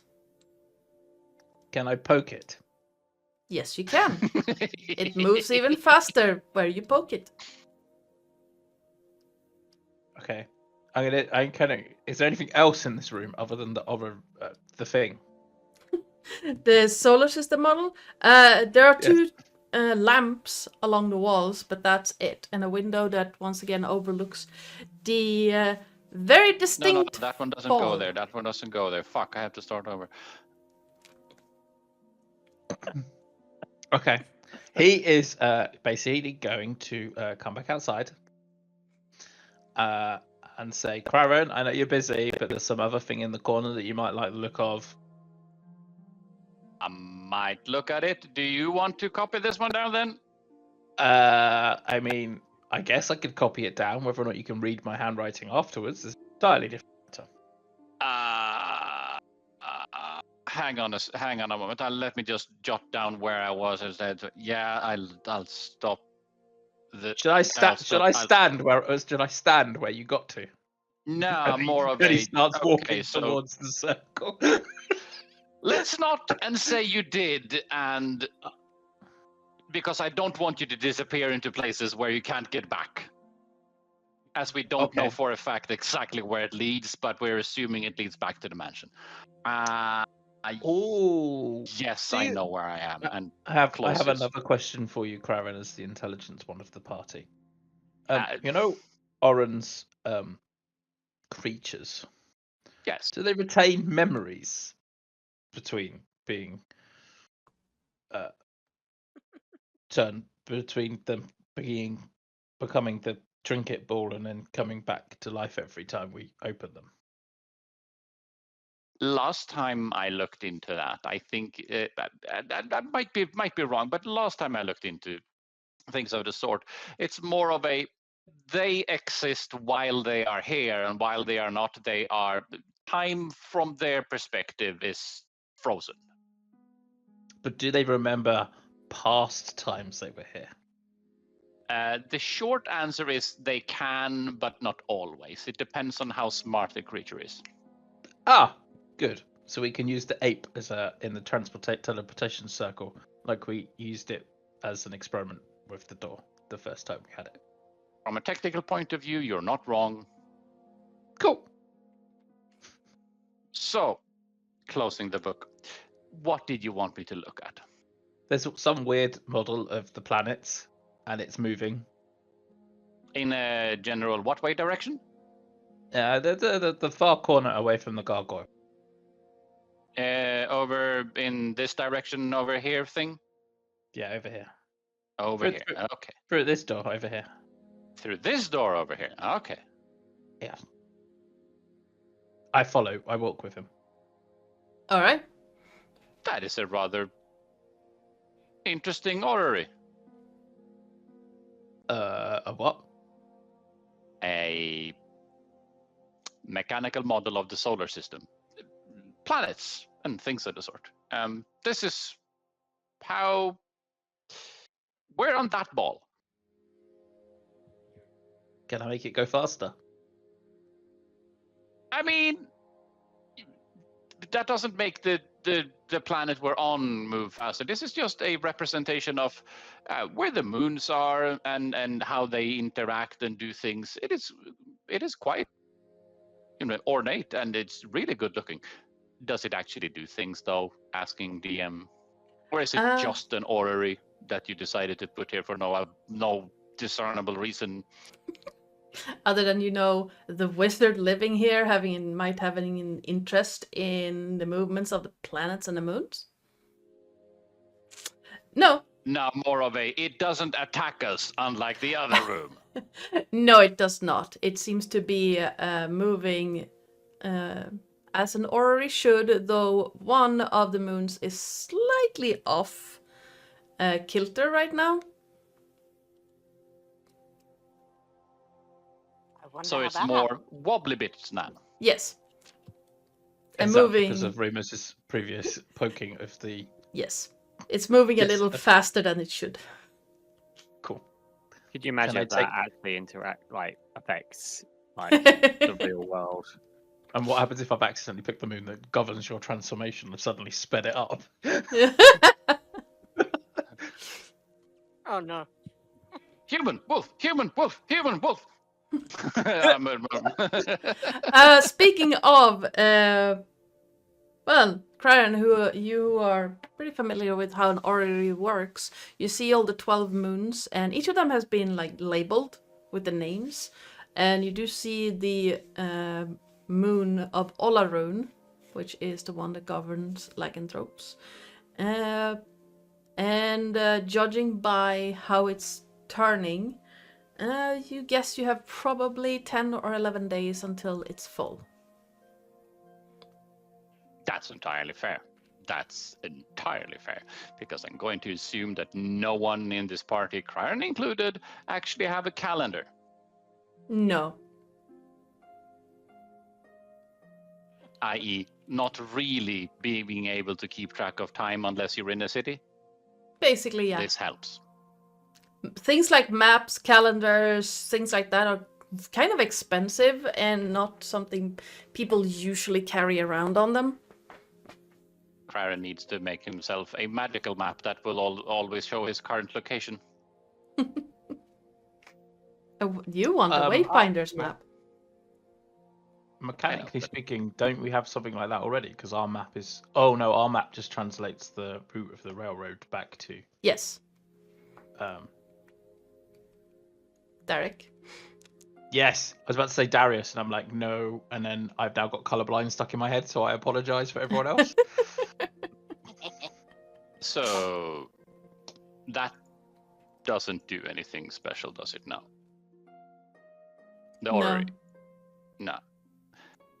At which point, Cryan will relay this information and not leaving a hint that we should... if we are to leave anytime soon, Cryan would probably need to get back into copying this teleportation circle. Okay, I just thought you should have a look at it because it looked important.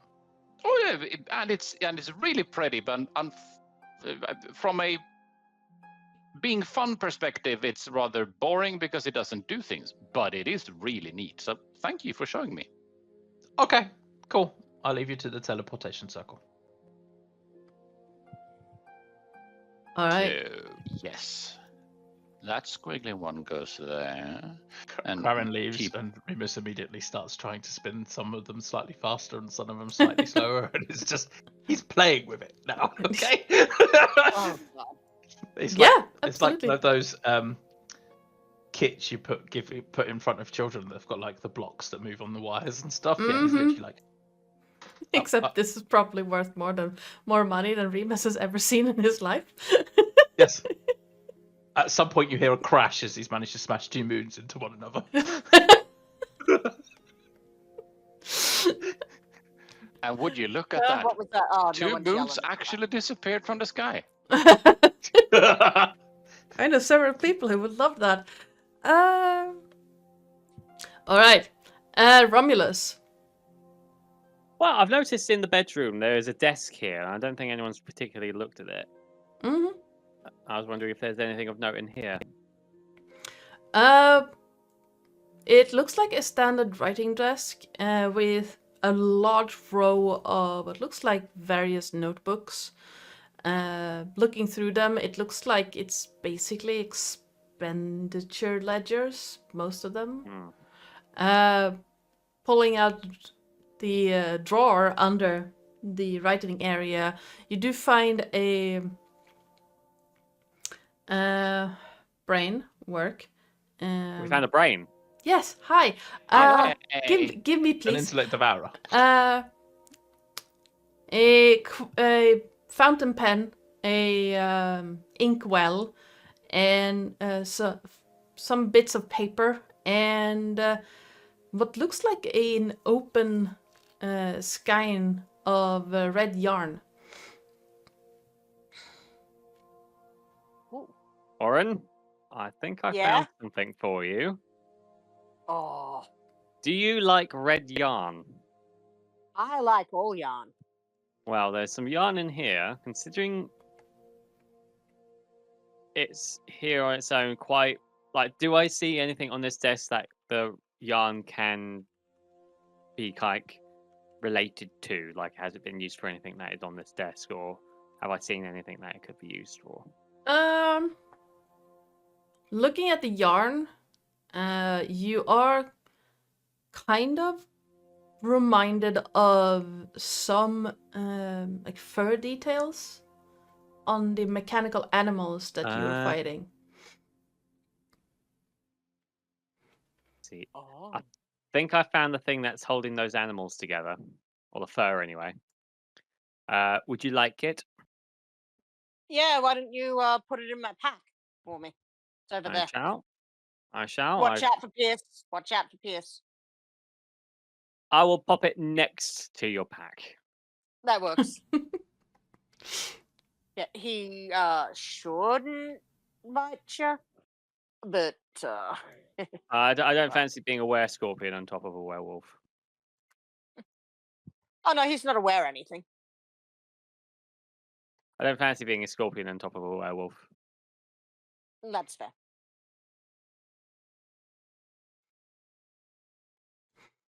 All right. So basically,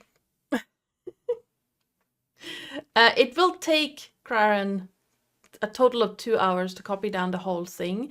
Are Oren and Flo going to spend those 2 hours in the tub? Fuck yeah.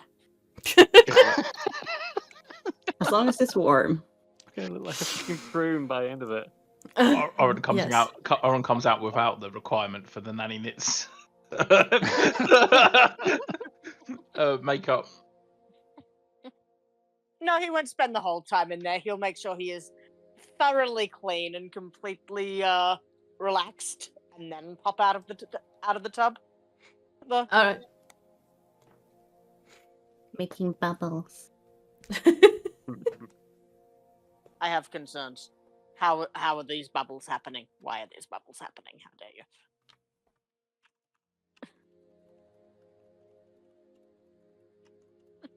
So, is it safe to assume that Craren has done things now? Yeah, I'd say so. About 2 hours pass. Remus is entertaining himself by somehow not Destroying managing things. to not destroy the entire orrery by poking things. Yeah, I bring the baboon in, try to entertain the baboon with it. No, I'm joking. I don't do that. After a while, I stop. I realise I am being childish, So, and I just come out and sit down. Remus, Yes. question. Yes. Romulus and I, we found a teleportation circle over there. Well, a summoning circle over there. There was no notes about what it was doing, but it did funky things when I dropped blood on it. Right. It just crossed my mind. I only dropped the dropped blood on it. Hmm. Summoning usually requires you to touch it. Okay. Are we going to touch it? I think we're going to touch it. I mean, given that Romulus took a bit of a beating and Oren had a wall on his chest for some time, and Flo seems to be having a rather enjoyable bath right now, I do think we should probably just go and claim the reward for killing Drokantar, and then maybe come back later and work out what the summoning thing's supposed to do. Are you sure? I mean, no, but I mean, I'm going to assume I've that just I'm as spent curious 20 about this as you are. I'm always curious, but I've also just spent 20 minutes playing with a load of balls on metal strings and stuff. And Yes. But summoning!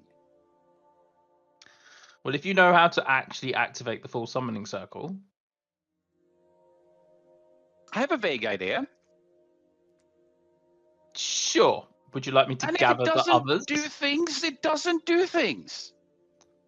Would you like me to gather the others, or are we just doing this brain and brawn? I mean, you decide. I'm just going to be here pondering what is actually written on this for while you decide whether you fetch people or not. On that note, because Remus mentioned it and I completely forgot to mention it, you've had 2 hours of relaxing time. You can take short rests if you want. Oh yeah. I'll just add that the ape, baboon, and hyena have not been relaxing, and there are 2 of the remaining mounted heads are currently on the ground. The hyena is taking a nap on top of the table, and you're not entirely sure what Elos is trying to accomplish, getting the bulk of his new body on top of a metal statue. Is Elos going through that weird stage where he just wants to hump everything? No, he's trying to take a nap on top of it, but he's about 16 times his usual size. Okay. The baboon is I'm currently... sensing Elos is actually showing frustration moment. The baboon is currently eating the mounted wolf head, so... Well, there's that. No, just the irony of someone feeding on frustration. Yeah. I know, right? Okay. Everybody, time to gather up. Crara wants to play with the magic circle. Let me just short rest and recover some. You make this sound like a bad thing, Remus. Oh wow.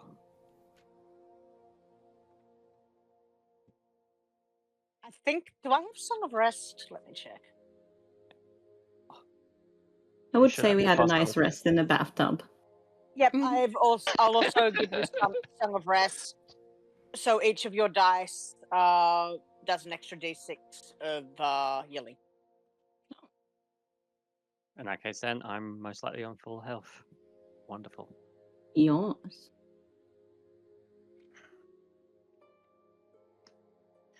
I'm not going to bother healing. 55 HP should be more than enough to deal with whatever Craren is about to summon. Right, TM? Yeah. Right, form up, people. If we're going to summon something, I want to make sure that the people that can take a hit are at the front, and the people that can't take a hit, Oren, are at the back. I'm still healing up, by the way. Oh, Does Remus, I Elos- thought you were Jesus. talking about Romulus.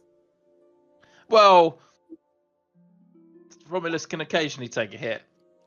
Oren just can't. Yeah, I'm a bit hit and miss. Exactly. Funny. Da-da-da-da-da-da. Does Elos heal up as well, by the way? Oh, that's a good point. I'm There not sure if I can actually all healed. control Ilios's. He Oh. should have.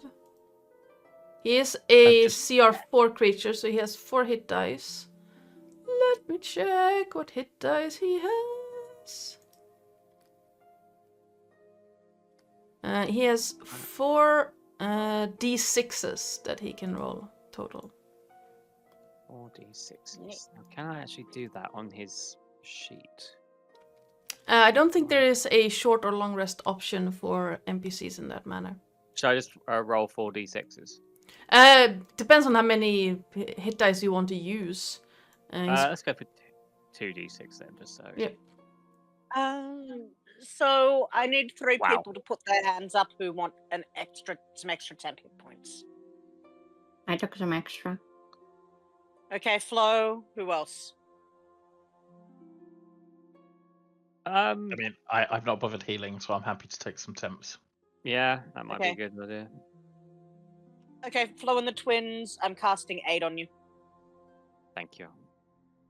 That's 5 temp hit points, and yeah. Wunderbar. All right. Cool. Can we No, make no, sure that's that not. That's not temp. That's maximum hit points. And Yes. current hit points. So you heal 5 and you add 5 to your to your hit points. I usually on Roll20 I add them as temp because that's easier than having to adjust your hit points, or just remember that you have 5 extra. Yeah. I'm just summoning the creatures to form a wall. Yeah, that'll last 8 hours. So. In fact, actually, what I'm going to do is I'm going to put the gorilla and the baboon over that side, and then hyena can stand there, and then wherever Oren comes in, the hyena can come up. We're doing this tactical shit. Right, Karen. So we're Play- doing tactical shit now. Well, we're doing something close to tactical shit. I like how you think, good sir. No, it's just guys. So me and Romulus, I mean, we were here doing things before, and I'm not really saying that I'm curiosity got the better of me, but you know, it's a summoning circle, and you have to do things, and What were you doing and with Romulus, it didn't quite summon things, but it came to me that in addition to summoner's self-sacrificial blood offering, you might also need to touch the circle, and it might be handy to have you guys here when this happens in the event that it actually does stuff.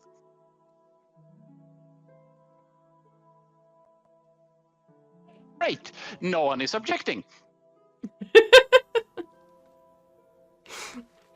Crown is going to pull out a dagger and just poke his finger a bit until it gets a few drops on it, and it's like, I wonder what happened if I put my hand on this bit. All right. Put your hand on top of the stone next to the circle, or on the lines themselves. I'm going to assume whatever is closest part of the summoning circle, yes? All right. Craren, you put your hands on the inside the summoning circle itself, and your whole mind is just shunted away, it seems. And you blink for a moment and you're not in the room anymore. You're somewhere in a corner of what looks like an enormous library. Rows upon rows of books stretching 4 or 5 floors high. Ladders going this. every which way. There's books. Books are nice. And you look around, and even for a library, it's quiet. And then you hear it, clanging of metal, screaming of people.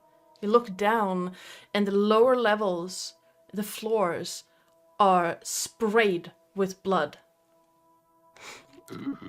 Dead elves lying everywhere. This reminds me of home. Elves wearing the same mark you are. Oh. Other elves clad in ornate armor bearing the markings of Arenal and dragon-looking creatures roaring the destruction stalk through the remaining rooms as your mind seemed to move from room to room, from aisle to aisle through this library. And they are killing everything that moves. One dark-haired elf woman wearing a prominent mark across her face and neck tries to go through the motions of summoning something, but her chanted words are quickly interrupted as her throat is cut. The attackers, whoever they are, then emerge from this library, stepping into the sunlight, into a thick jungle around them. You blink again, and then suddenly a face of a dark-skinned feline flashes, and in your ears, Craren, you hear, "Remember the fallen." And then you're back again in this small laboratory on top of a floating island in the sky. Are you all right? The Was rest a of rather an uneventful summoning. the rest of you see Cryon put his hand down on it, and his head just like snap up, and eyes go completely blank. Good. And then he shakes back again. How about we stop playing with the weird circle now? How about you shut your mouth and we gained insight into things of history, and this is important. What'd you say?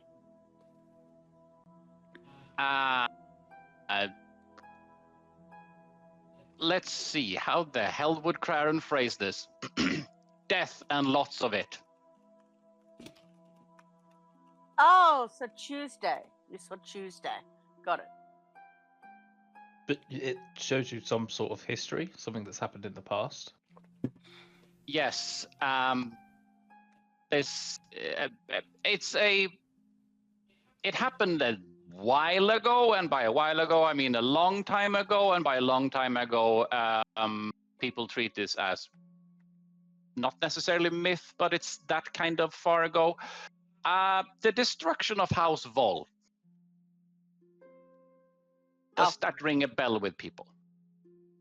Would that ring a bell?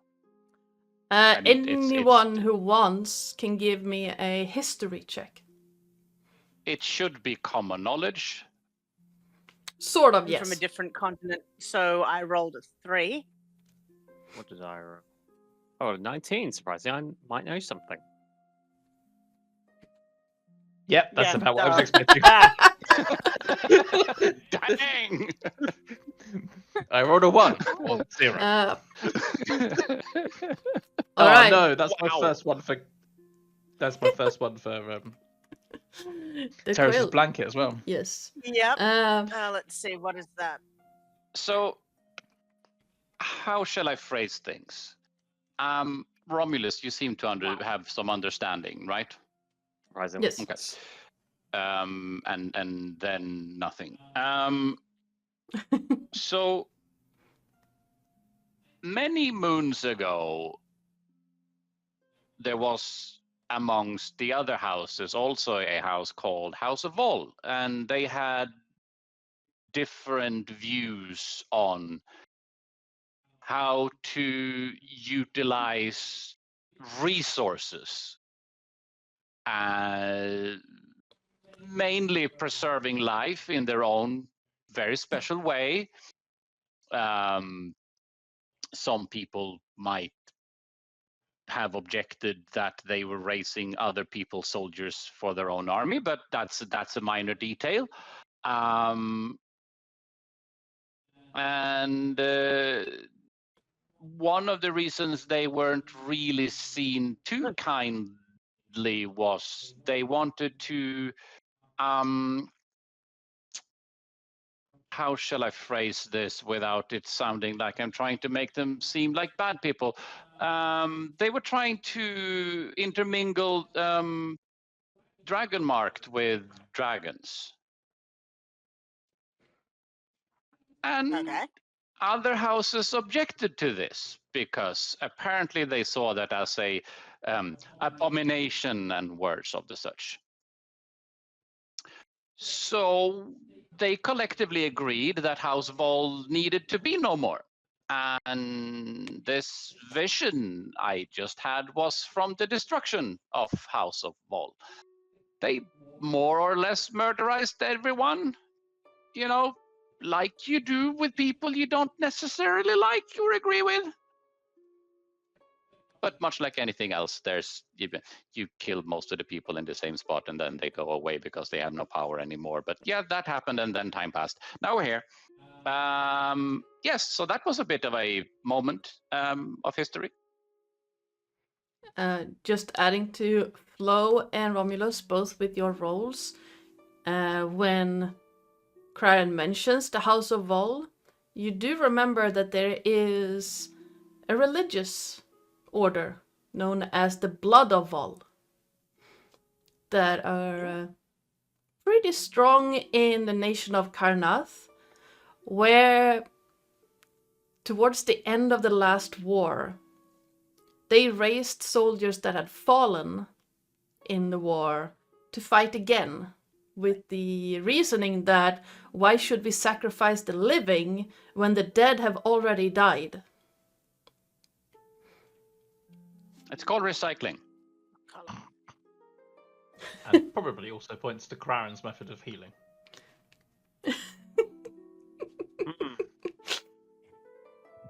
I mean, it's useful.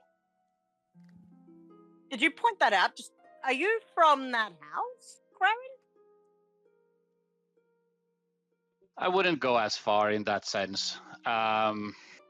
Much like mentioned, the house was wiped out, and but yeah, I am from the region. I will give you that much. Yes. So I have. But you're not like a long lost descendant or something. Not in that sense, no. In the sense that you could say yes, because everyone living in an area is related to things given enough generations and time. Yeah, sure. At that point, yes, everyone from the area is a descendant in that sense. Yeah, sure, but not in the I'm a royal of a house, of a dead house type thing. No, not in that sense. No.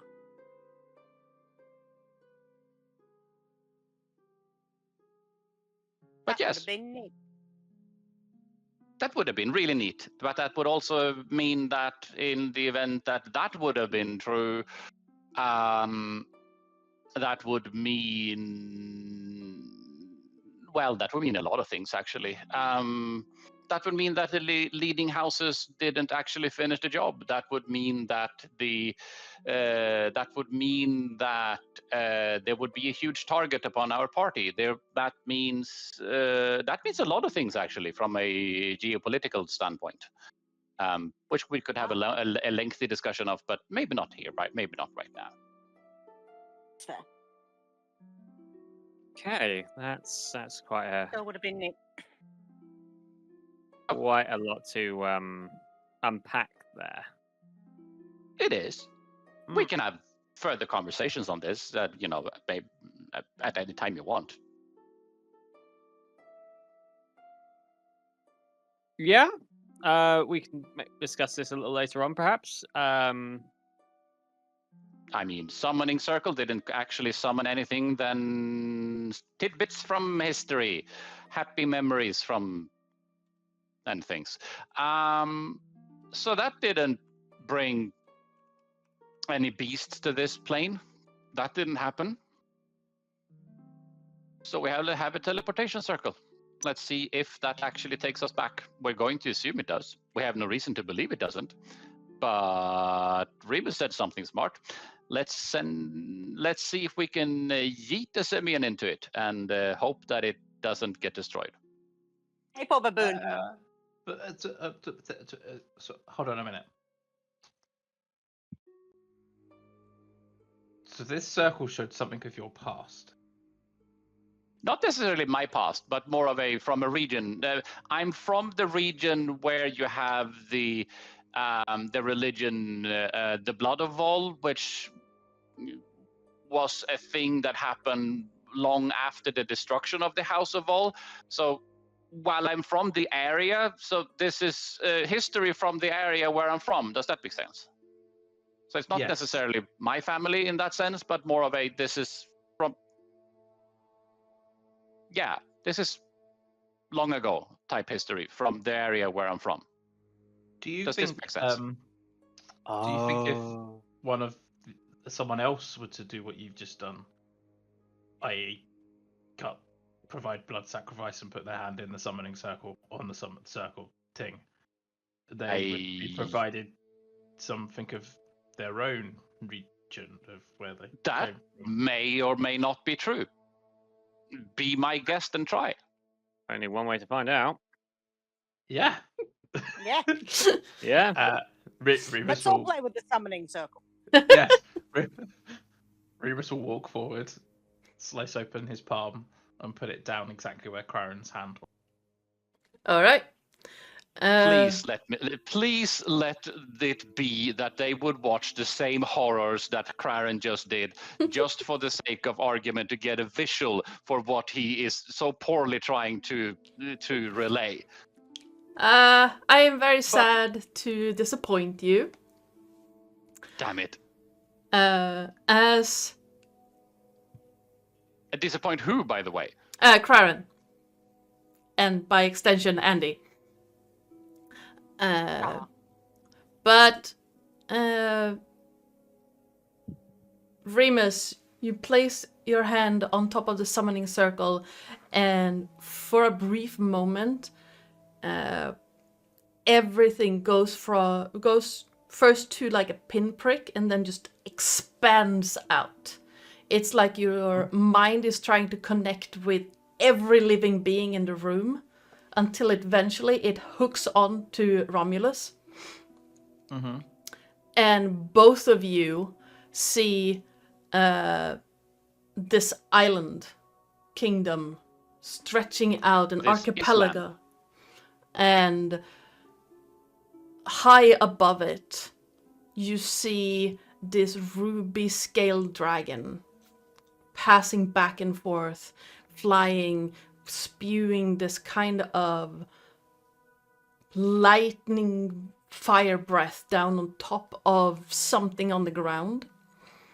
And your view passes by this enormous beast down towards what looks like a large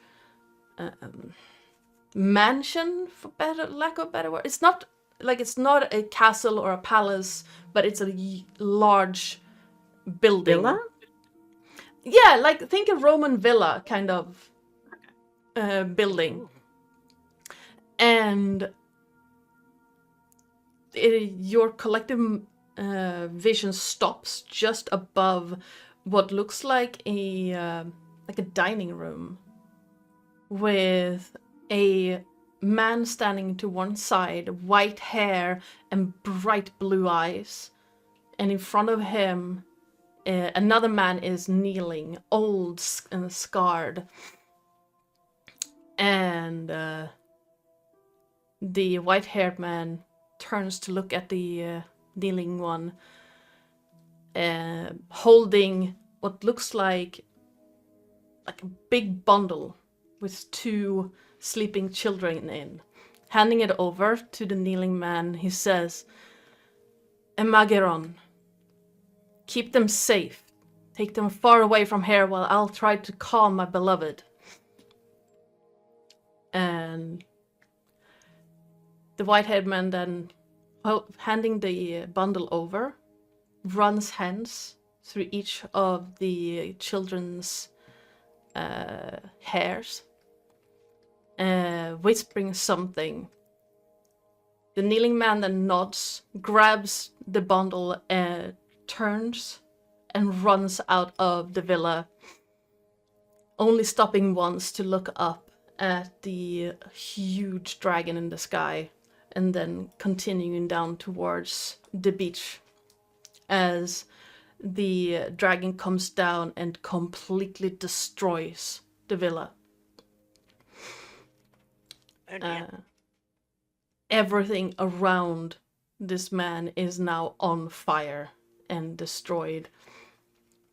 And as he continues, you see for a brief moment this flashing red, yellow glare in his eyes, was the word I was looking for, as you are shunted back again.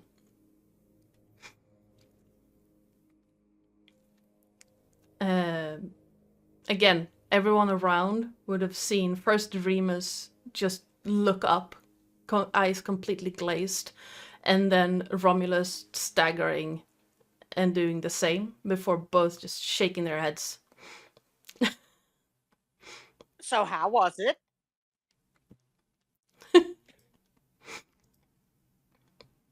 We have a name to put to a face. Maybe. Each of you, could you please give me a wisdom check? A wisdom check. Yes. I want to see if you remember the names the white-haired man told you. Remus, you are not entirely sure about the name. You know it started with an I, but you can't really remember. Romulus, the name that was told to the other one was Elvandir. Elvandir. And the name the white-haired man called the kneeling one was Eberron. Why does that name ring a bell? Like, this is player speaking. Why does that name ring a bell? Does the name Pablo ring a bell? Oh, you've heard it before.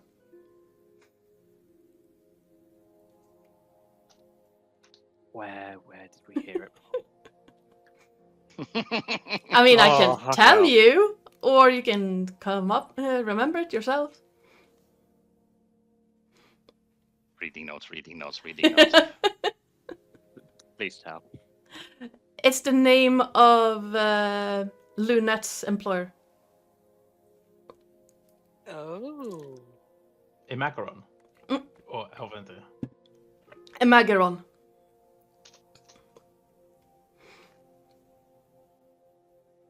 I feel like I know why they might be interested in us, brother. I feel like I want to throw up. That was a handful. No, it's a mouthful at that point. Very much so. I moved away from the one that said they wanted to throw up. Actually, I've just had a bath. You just walked past the one. Actually, mechanically speaking, you just walk past him. Yes. Would have gone the other way. That's fair. Well, that's a So- revelation. Wow. Do you think that white-haired man who was holding us could have been our father? Possibly. He also called the dragon his beloved. I think. Oh my god, are you two half dragons? I mean, Romulus has had a vision of a woman and a Kalashtar where the woman effectively grew wings and turned into a ruby dragon-esque thing. Then And you two are when- probably half dragons. and when I was knocked out back there, I did have a sort of like a vision of the two of us having a connection with a ruby red dragon of some kind. That's exciting. So, Flo, you or me next?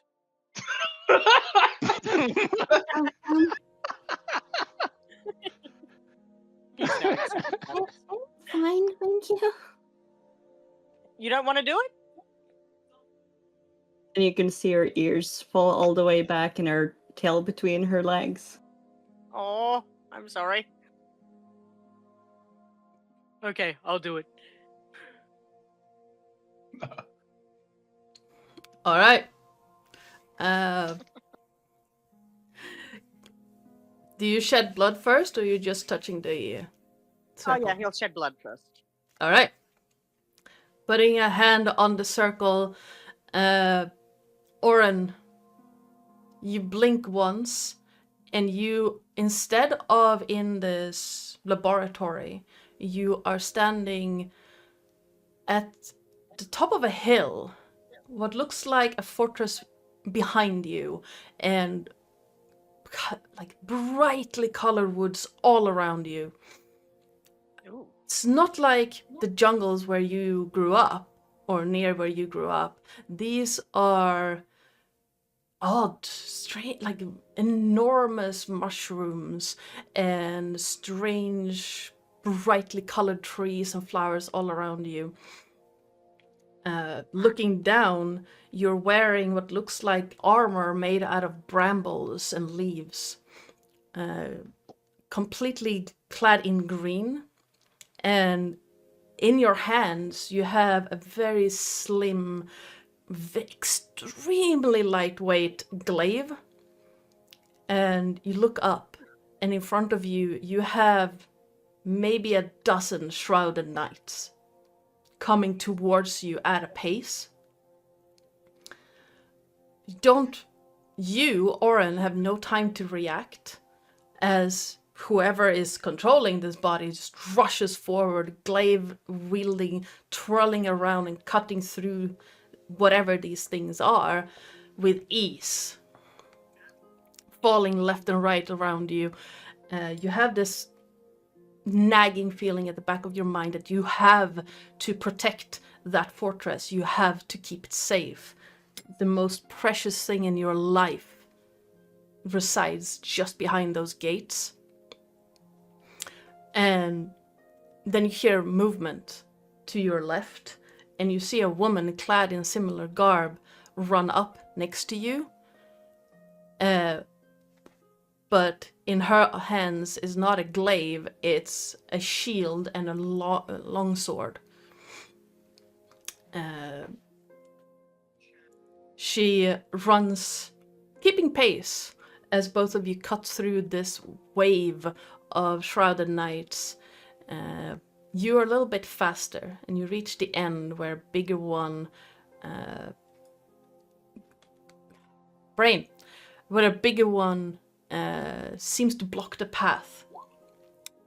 Charging forward, you have just enough time to hear the woman shout out, "Eberron, watch out!"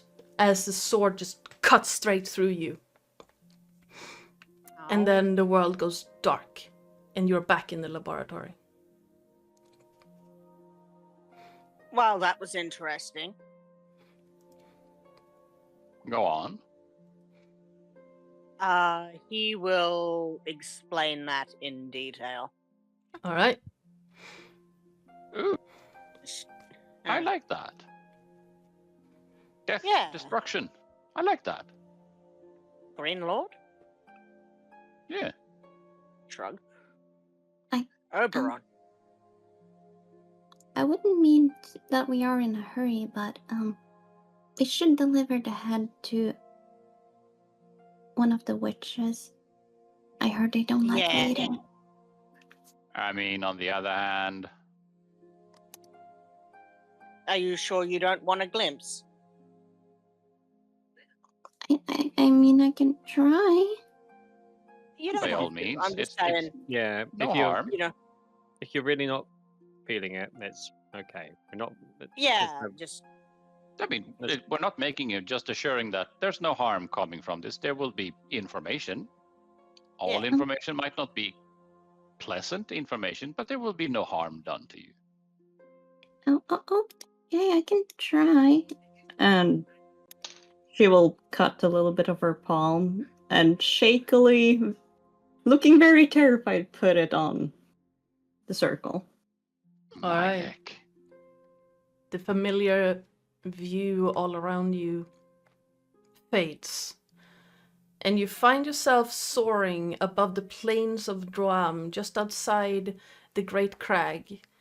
Flo, you know this area like the back of your hand. It's where you trained most of your life. It's where the Vaktir headquarters are, the werewolf faction of the Blood Hunters. Except it's not as you remember it. It's how it was towards the end of the last war.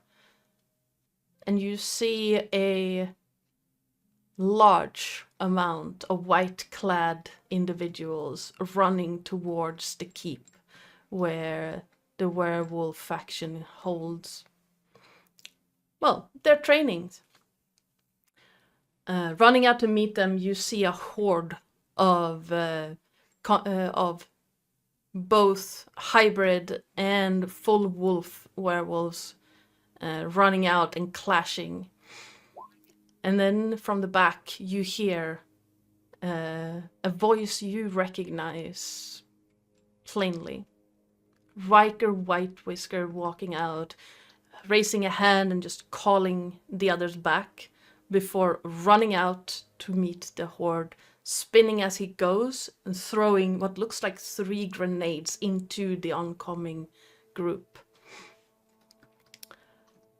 And then something you, Flo, have only seen once before.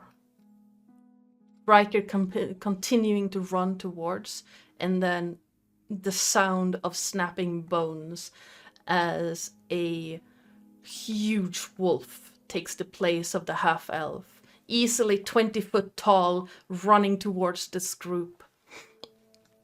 And with a howl, a cloud of poison gas just spreads out from his jaws, killing easily a dozen with the gas.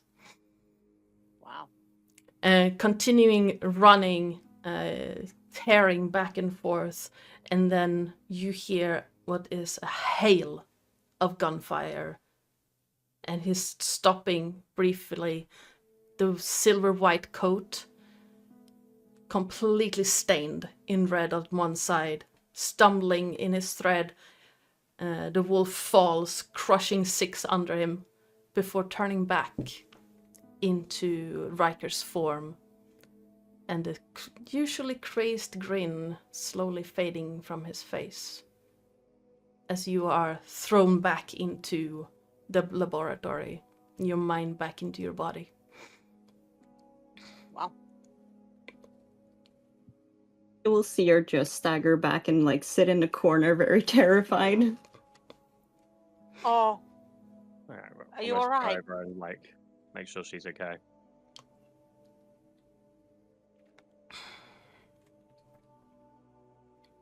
So she would have like dropped down, and so the hood is like partly covering, but you can see her eyes just glowing with like it's not.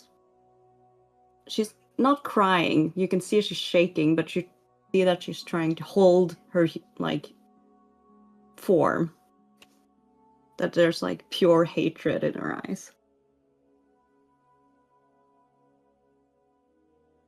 oh, Wolfer.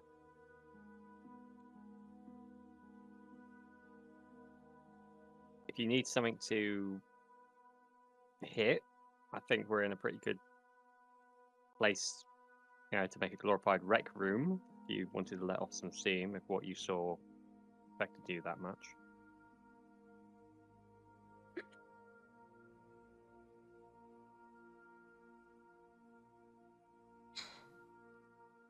I'm fine. You sure? Okay. And she will take a deep breath and just look up with like a very like sad smile. I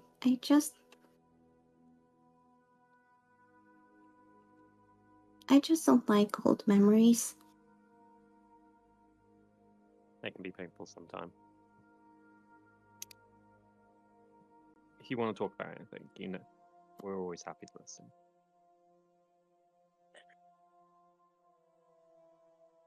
Let's I know just say Silverhands have never been kind. And kind of piecing the Silver Hand relation together. Romus kind of, I think, understands like an inkling of kind of what she kind of experienced just now. Whenever we have the misfortune of stumbling upon any of their numbers again, we will. They won't be standing for long. Exactly. Yeah. And if I am not mistaken, I think we're all in agreement now. Absolutely.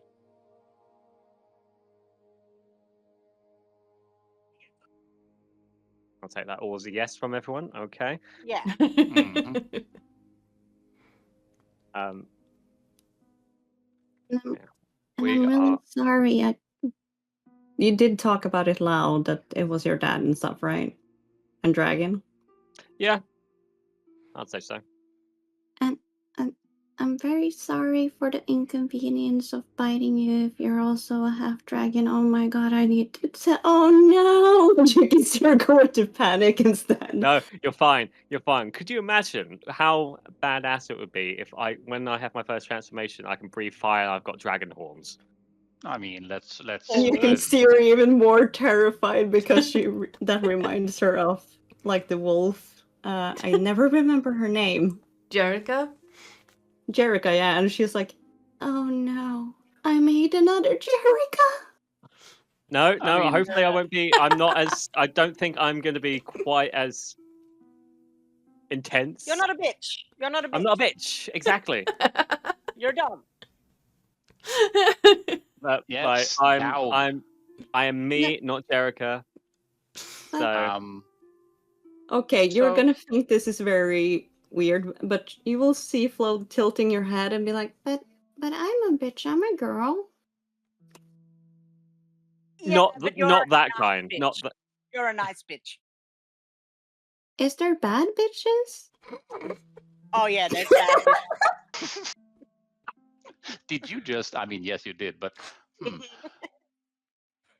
it just occurred to me. What would the off chances be of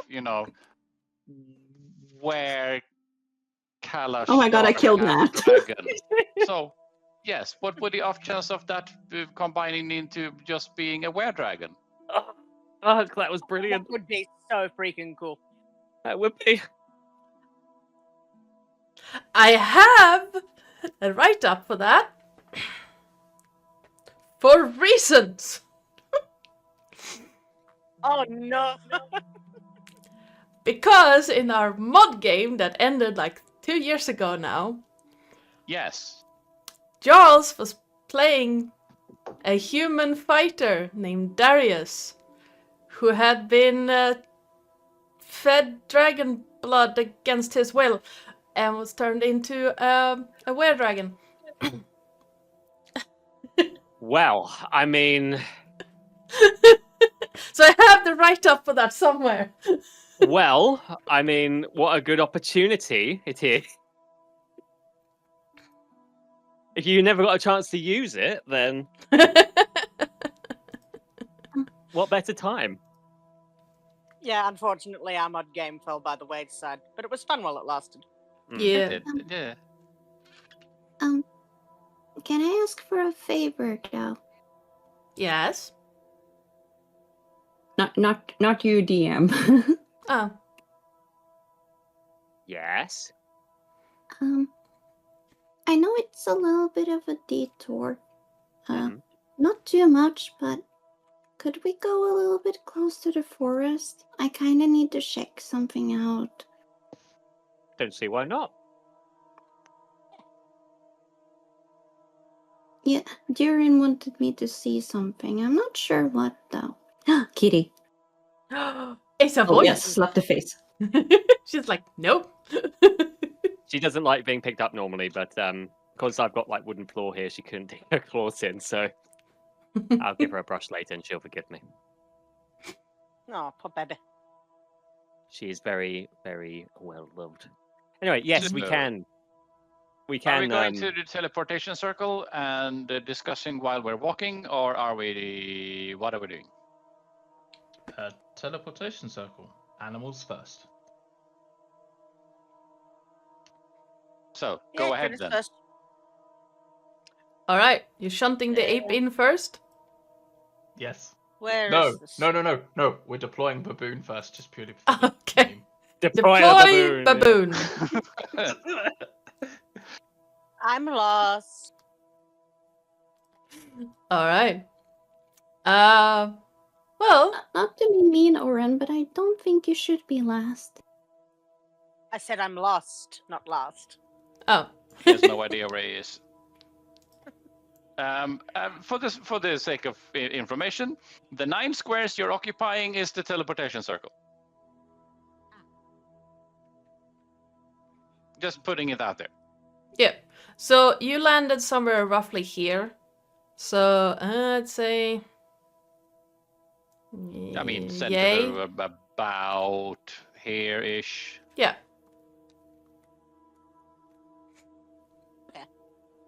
Bump. And Bombastic ballistic Yes, baboon. bringing the head, by the way, Joe. I have the head. yes, good to know. I will give you a complete list of all the books and stuff you found between sessions. Yes. And here. Shiny. The baboon is deployed, and considering it's thousands of feet between you and wherever it lands, you have no idea what happened. What did you say? There's thousands of feet between the circle and wherever the baboon landed, so you have no idea what happened. No, that's fine. We're just setting a precedent. We'll send the ape through next. All right. It's more of a exploratory. In the event that dead bits come back, we know not to enter. Let me check something real Alternatively, if quick. there's anything dangerous on the other side, the animals will be in melee with them first. So Yes, Alright. Yes. Well, 'Cause that's win, an win. ape. the ape disappears and then comes back, fully intact, looking at you like, the fuck? Gonna try that again, bitch? Nudge. But did the baboon come back fully? No. Or not? Okay. Remus walks in. All right, Remus.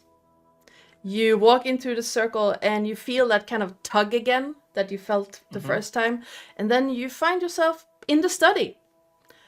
The baboon is currently sitting on top of a bookshelf taking a shit. Yeah. Oh no!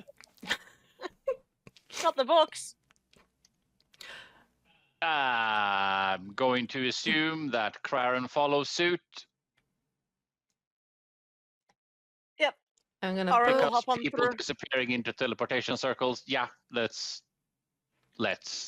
I'm not gonna put all the animals back there, but yes, you find yourselves back in the study where you left. The door still locked. The baboon sitting on top of a bookshelf, desecrating the books. The ape looking very confused at what just happened. The hyena feeling slightly queasy, looking at you like, I don't know what's happening because I have an intelligence of 3. And Flo will hide the Elos, head under her cloak. and Elos is feeling slightly stuck. Oh. Elios, He- come out of the. Because Like- he got through the doorway, but is now jammed between the chair and the bookshelf. You can unpossess now. Elios, you can unpossess the thing. I know it's tempting, Alright. but Uh, thank you. I like being You're right. flappy and coggy and big, but it got stuck. And there's now a Oh, no. very dead taxidermied griffin on the floor of the study. We'll just take that with us.